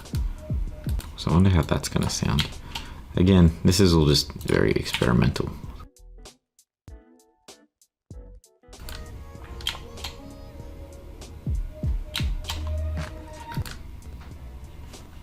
I kind of dig that. I like it. I'm pretty happy with that. I'm going to keep my music like that for now. So now that the music's all done, I'm ready to actually get into editing this time-lapse montage, whatever. Now, I already kind of spoke about how I approach this edit. Usually when I'm starting the time-lapses, I'm going to use a lot more wide-angle shots and show you a lot more of the project in the beginning. This will be where you'll see a lot of the initial sketching, the prepping, all of that kind of stuff. As I move on and make progress, I'm going to use a lot more close-up angles, and there's going to be more cutting between things, more real-time footage as we get further along as well. And I'm going to start hiding more of the artwork because I don't want to give it away. If we look at the song, we sort of have, this area of the song is going to be all time lapse, and then you can see it sort of dips, right? And this is I think this is called the bridge. It mellows out. Whereas this is going to be the very final parts of the time lapse itself. And this is going to be a lot of real-time footage, and then right there, that's where the reveal shots are going to come in. Right there. I'm going to go through now and edit this entire time-lapse montage section. When I'm done, I'll show you everything I've done and break it down for you. This shouldn't take me too long. I'm going to go through and just find the footage that suits the area. I won't use everything. I'm not going to just condense the entire thing down into a time lapse. You could do it that way if you want. I'm not going to do it like that. I'm going to go through, make sure I'm finding the most interesting looking shots and put them in. And then I'll show you exactly how we approach the reveal shots later on. But for now, we're just going to go through and do the actual time lapse portion. So I'm going to do that.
So this is the finished time-lapse montage section of the video. I'm very happy with how this turned out. I'm gonna break down exactly what I did, but yeah, I'm pretty happy with this. So one thing you'll notice as we go through this, there's not any real complex edits. I didn't do any crazy transitions and effects. I didn't bother doing any of that kind of stuff. You can add that extra layer to it, but for this, it didn't need it. What a lot of this is, which you'll see once we get into the section without voiceover, a lot of it's just editing to the music, a lot of zooms and camera angle changes, and that's sort of, I guess, a middle ground. You can do the very simple sort of just straight time lapse. You can have this version with angle changes and zooms and stuff, and you could go really crazy and have, you know, crazy special effects and all.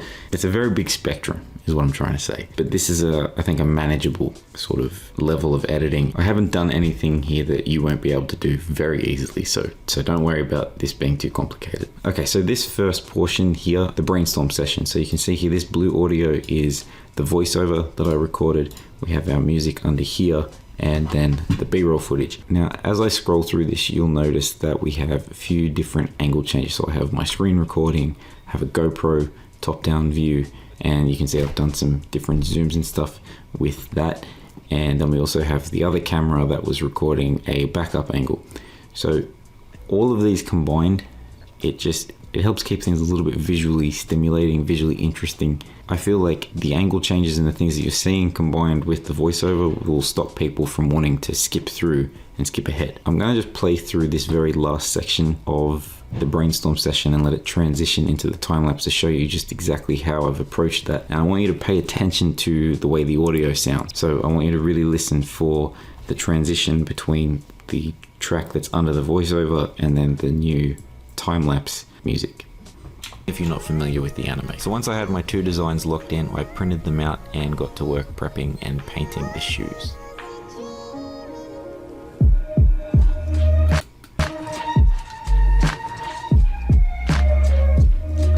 So that transition is my way of kind of just blending the two tracks together and making it flow.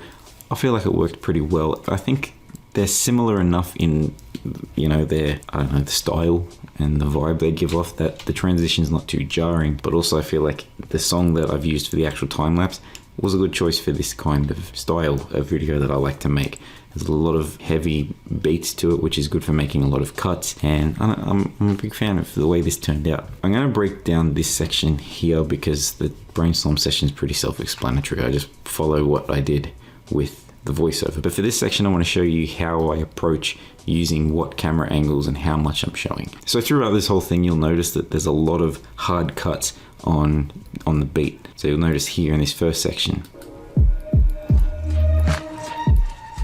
there's a lot of cuts. Now, some people don't like having the cuts happen on sort of the, I guess, the bass sort of thumps and then the drum snares. They like to keep it consistent throughout the whole thing. I'm not too fussed with that, honestly, but that is something to think about. You might just want to keep it consistently on the same note, the cuts you're making. I'm not really too fussed with that. But you'll notice here, okay, so we're at this first portion, a lot more, not wide shots, but you can see a lot more of what's going on in the frame, right? So you can see we've got the whole planning process. You can see the whole shoe. Got some nice shots of mixing the paint, whatever.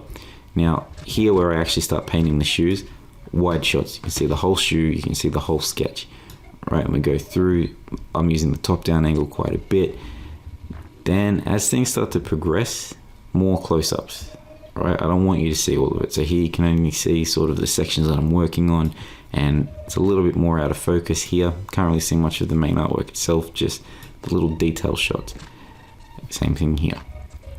I don't want to give it all away. I don't want to show you the entire artwork.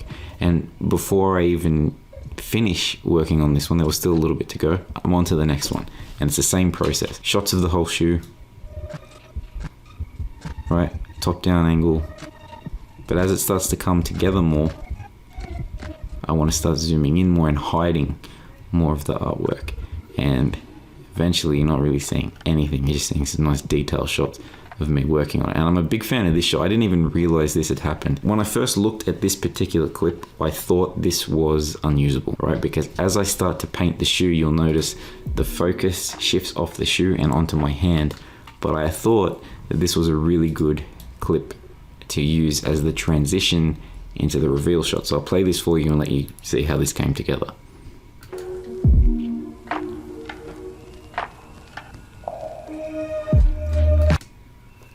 I really like the way that turned out, and that's the thing with editing videos like this, and especially when you have so much footage and you spend so much time filming, you can't keep track of every single thing you shoot. And especially when you're working on an artwork like this, your attention's already very divided, right? But oftentimes you'll find little mistakes and things that turn out to be really useful, and they actually make the video feel better. So I'm really happy with the way that came out. Okay, now speaking of the reveal shot, so this is the way the reveal shots looked before any editing. This is just straight from the camera, and if I hit play on these as I'm panning the camera in, you can see the camera's a little bit wobbly.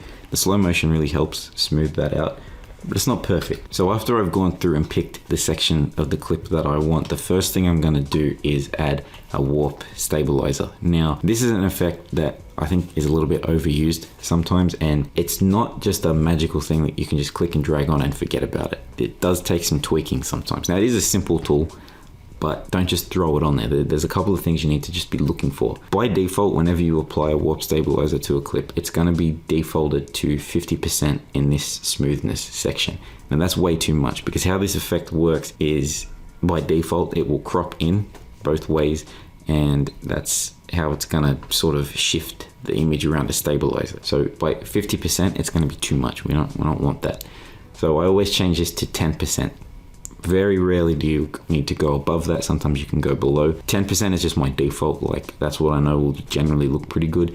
You can you know, watch through it multiple times and find the exact percentage it's going to look the best, but for me personally, 10% is always pretty good. And then once you hit analyze, it's going to go through every single frame and make the adjustment and make sure it's nice and smooth. Now you can tweak these other settings. I'm not going to get into it too much in this, but basically it's just going to work its magic and it's going to crop in a little bit. Now thankfully I shot these, you can see my resolution, I shot these way bigger than they needed to be, which is good. There's plenty of room to crop in. So just keep that in mind when you're using this effect. Don't just slap it on there and forget about it. Make sure you're tweaking it and rewatching it so it looks good. Another thing I'll add is I don't apply that effect until all of the clips are laid out in the way that they're going to be, and then I'll go through and add the effects just because it makes the playback smoother. Okay, so I add my warp stabilizer, and then the next thing I do is go through and do my color grade. Now the color grade process is the exact same as the way I showed you in the talk to camera stuff. So I've gone through and done my color grade, and then this, if you look over on this screen again, this is the before, and then if I turn that on, this is the after. I'm really happy with the way this looks, and you can see there's a massive difference. Like, this is the problem sometimes with shooting things in a flat profile like this. Like, you look at it out of the camera and it, you know, it looks terrible. But once you turn your color grade on and you do some work, you can really pull out a lot of color in the image, and this looks really nice. Now again, I'm not a professional colorist. There are people that literally doing just this step of the edit is their career, so they're probably looking at this and ugh. I'm happy with this though. For a quick and dirty job, this turned out fine. It is a little bit of an unnecessary step because, you know, you could just shoot it with a default color profile on the camera, not worry about the colors at all, or do very minor color adjustments. But like, I have fun doing this part, and I like having a little bit of extra control. And I put a little bit of extra effort into making these reveal shots look nice, because like I mentioned when I shot them, I'm going to be using these reveal shots in different places. So I shot some vertical versions of these, which you'll see. I have this folder with the vertical versions in here, and once I go around to making the version of this video for TikTok and Instagram and all that kind of stuff, I can just take the color grade from these ones and just apply it straight to these, and I don't have to worry about it. So I like to put a bit of extra effort into the parts of the video that are going to be seen in multiple places, because I want them to be nice and attention grabbing to lead people onto the main video. All right, so let's play through this and I'll show you exactly what I did. So I want you to pay attention to how the reveal shots start off and listen to the music. So I'm really happy with the way this transition turned out. I feel like it fits the music, and it's satisfying to watch. Now again, on the cuts, I have my zoom ins just to shake things up a little bit. I didn't get as much variety in the reveal shots as I could have, so adding these punch in zooms and stuff just gives the eye something to look at and keep your attention. Okay, so in this little section here, there's a few different things going on. So you'll see here, this set of clips looks a little bit different. What I've done here is added a speed ramp. So if I move in, so this gray line here that you can see, this indicates the speed of the clip. So at the bottom here, this is 100%, and then you see it ramps up, and then we have the speed increase. Now I've done this because I did a whip pan with the camera. So if I play through this, you can see I whip the camera and continue that into the next shot. So I've done the transition in camera. So that speed ramp just helps blend it together a little bit more, makes it look a little bit nicer, because we're playing this at 60 frames a second, so it's in slow motion, and the whip pan just at 40% speed doesn't look as good. So I've tried to blend it in by adding that speed ramp. And then this here is a sound effect that if I mute the music, this is actually a Peter McKinnon sound effect. It's just a simple whoosh sound. It just adds something to the transition. And then added with the music, it's very subtle. Most people won't notice it's there, but I feel like it just adds a little something. This is without that sound effect. All right, and then with, I feel like it just adds a little something. And plus, if you actually listen in the music itself, like right there, there's a subtle kind of sound, and I feel like combined with that sound effect, it works really well. Okay, so continuing over here, I have another constant power effect there just to help blend the song together, because the song was way too long and I didn't want the reveal shots to drag out for like the whole length of a song.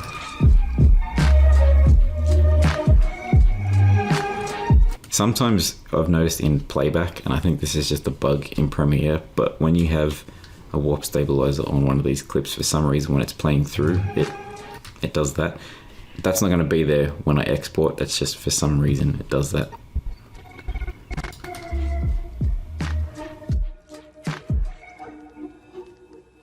And then for this last clip, this line represents the opacity,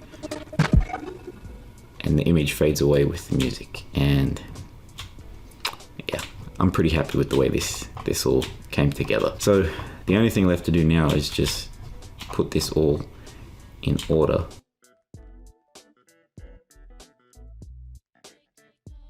Okay, so I feel like that is a little sharp, so I'm just gonna add a dip to white.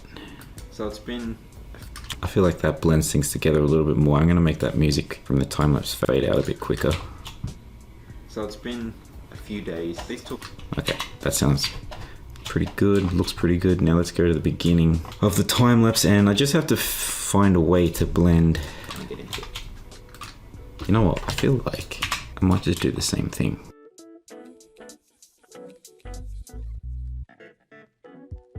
Get into it. So good. Okay, that works pretty well. Very simple transitions, but sometimes that's all you need. And with that, you have a finished video. So our final length is just under 12 minutes, which I think that's pretty close to what I predicted this would be, in the ballpark anyway. And we're done. The video's finished. So after all of that work, hours and hours of editing, that's actually been days for me. I've been doing this over a couple of days, and yeah, there's a lot of work that goes into this, but we're finally done. So let's wrap this up. So here we are at the end, and feels pretty good. Feels good to be done with this. I didn't go over rendering and export settings and all of that kind of stuff in this particular course, because that's a very case-by-case thing. It's going to really vary depending on what you're looking for. If you do want to see a basic look at that, I did cover that in my previous workflow course. So if you are interested in looking at that, check that course out. But yeah, rendering is something that you're going to have to play with yourself and figure out what it is that you're looking for exactly. But with all that being said, video's done, and I'm pretty happy with it. I've got to be honest. Overall, I think I was editing for about 9 hours all up total. I split that over a couple of days because I was filming this course, and that adds an extra element to it. But yeah, that's usually about how long the edit will take, a full working day usually for a video like this. And I know that it seems like a lot, but I don't want you to be put off or discouraged by what you've seen in this video and just how much time I've poured into this. A lot of work can go into making videos, and to some of you, this may be a little bit daunting. It might even seem over the top, but the thing I want you to take away from this course is you don't have to go this extreme. You can take the skills that you've learned from this course and make videos that are as complicated or as simple as you want. Like any art form, there are no rules. When it comes to video production, you can spend as much or as little time as you want. But the thing I want you to think about is the more time and the more effort you put into making the best videos you can, the more they're gonna pay off in the long run. So if you wanna see the full finished video that I created in this course, head over to my new YouTube channel, PJ Makes, because I'm PJ and I'm PJ May, and then on the channel, I make things. So I like combined May and the making things, and it was like PJ Makes. I just recently started this channel as just sort of a side hobby, just for fun, and the few videos that I've made for it are some of the best videos I've ever made, I think. So again, this video took a long time to make, but I wanted to make this video in the way that I made it because I wanted to give you a good kind of comprehensive look at the entire process of video production, and I think I accomplished that here. I mean, yeah, I could have spent countless more hours diving into every aspect of everything we covered here, from the writing to lighting to shot composition to even more in the editing, but I wanted to kind of show you that you don't have to be a master of all of those individual things to make good videos, and I want that to be the thing that you take away from this course. Create things that you're passionate about and pour that passion and energy into your content, and your audience is going to pick up on it. While everything that we covered here might seem a little bit daunting, it's just like any other skill. The more you do it, the better you're going to get at it. So with all that being said, I hope you found some value in this course. Make sure you stay tuned for the next video where I detail the project that I've set for you, and let me know if there are more specific things that you'd like to see me go into more detail on and maybe create some more courses on in the future. And make sure you let me know what you thought of this course. I'd really like your feedback. But anyway, thank you for watching. I really appreciate your time, and again, I hope you got something from this, and yeah, I'll see you in the next one.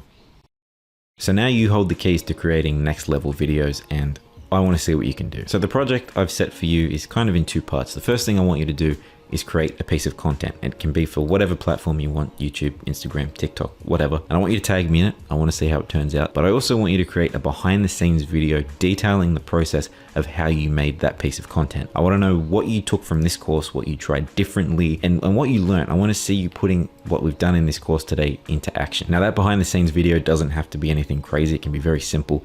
I'd be interested to see how you went about creating this video and maybe compare it to how you usually make your videos. I'd also be really curious to know whether your audience picked up on any of the changes you might have made compared to how you normally make your videos. Did they notice that the lighting looks a little bit nicer? Did they pay attention to the edit? Did you get any compliments? I'd be curious. Let me know. Again, doesn't have to be anything crazy. I'd just like a simple breakdown of how you made that piece of content. So with all that being said, that's your project, and I can't wait to see what you all come up with. So good luck, and yeah. All right, I'll see you later. Go make your video. Go on, go.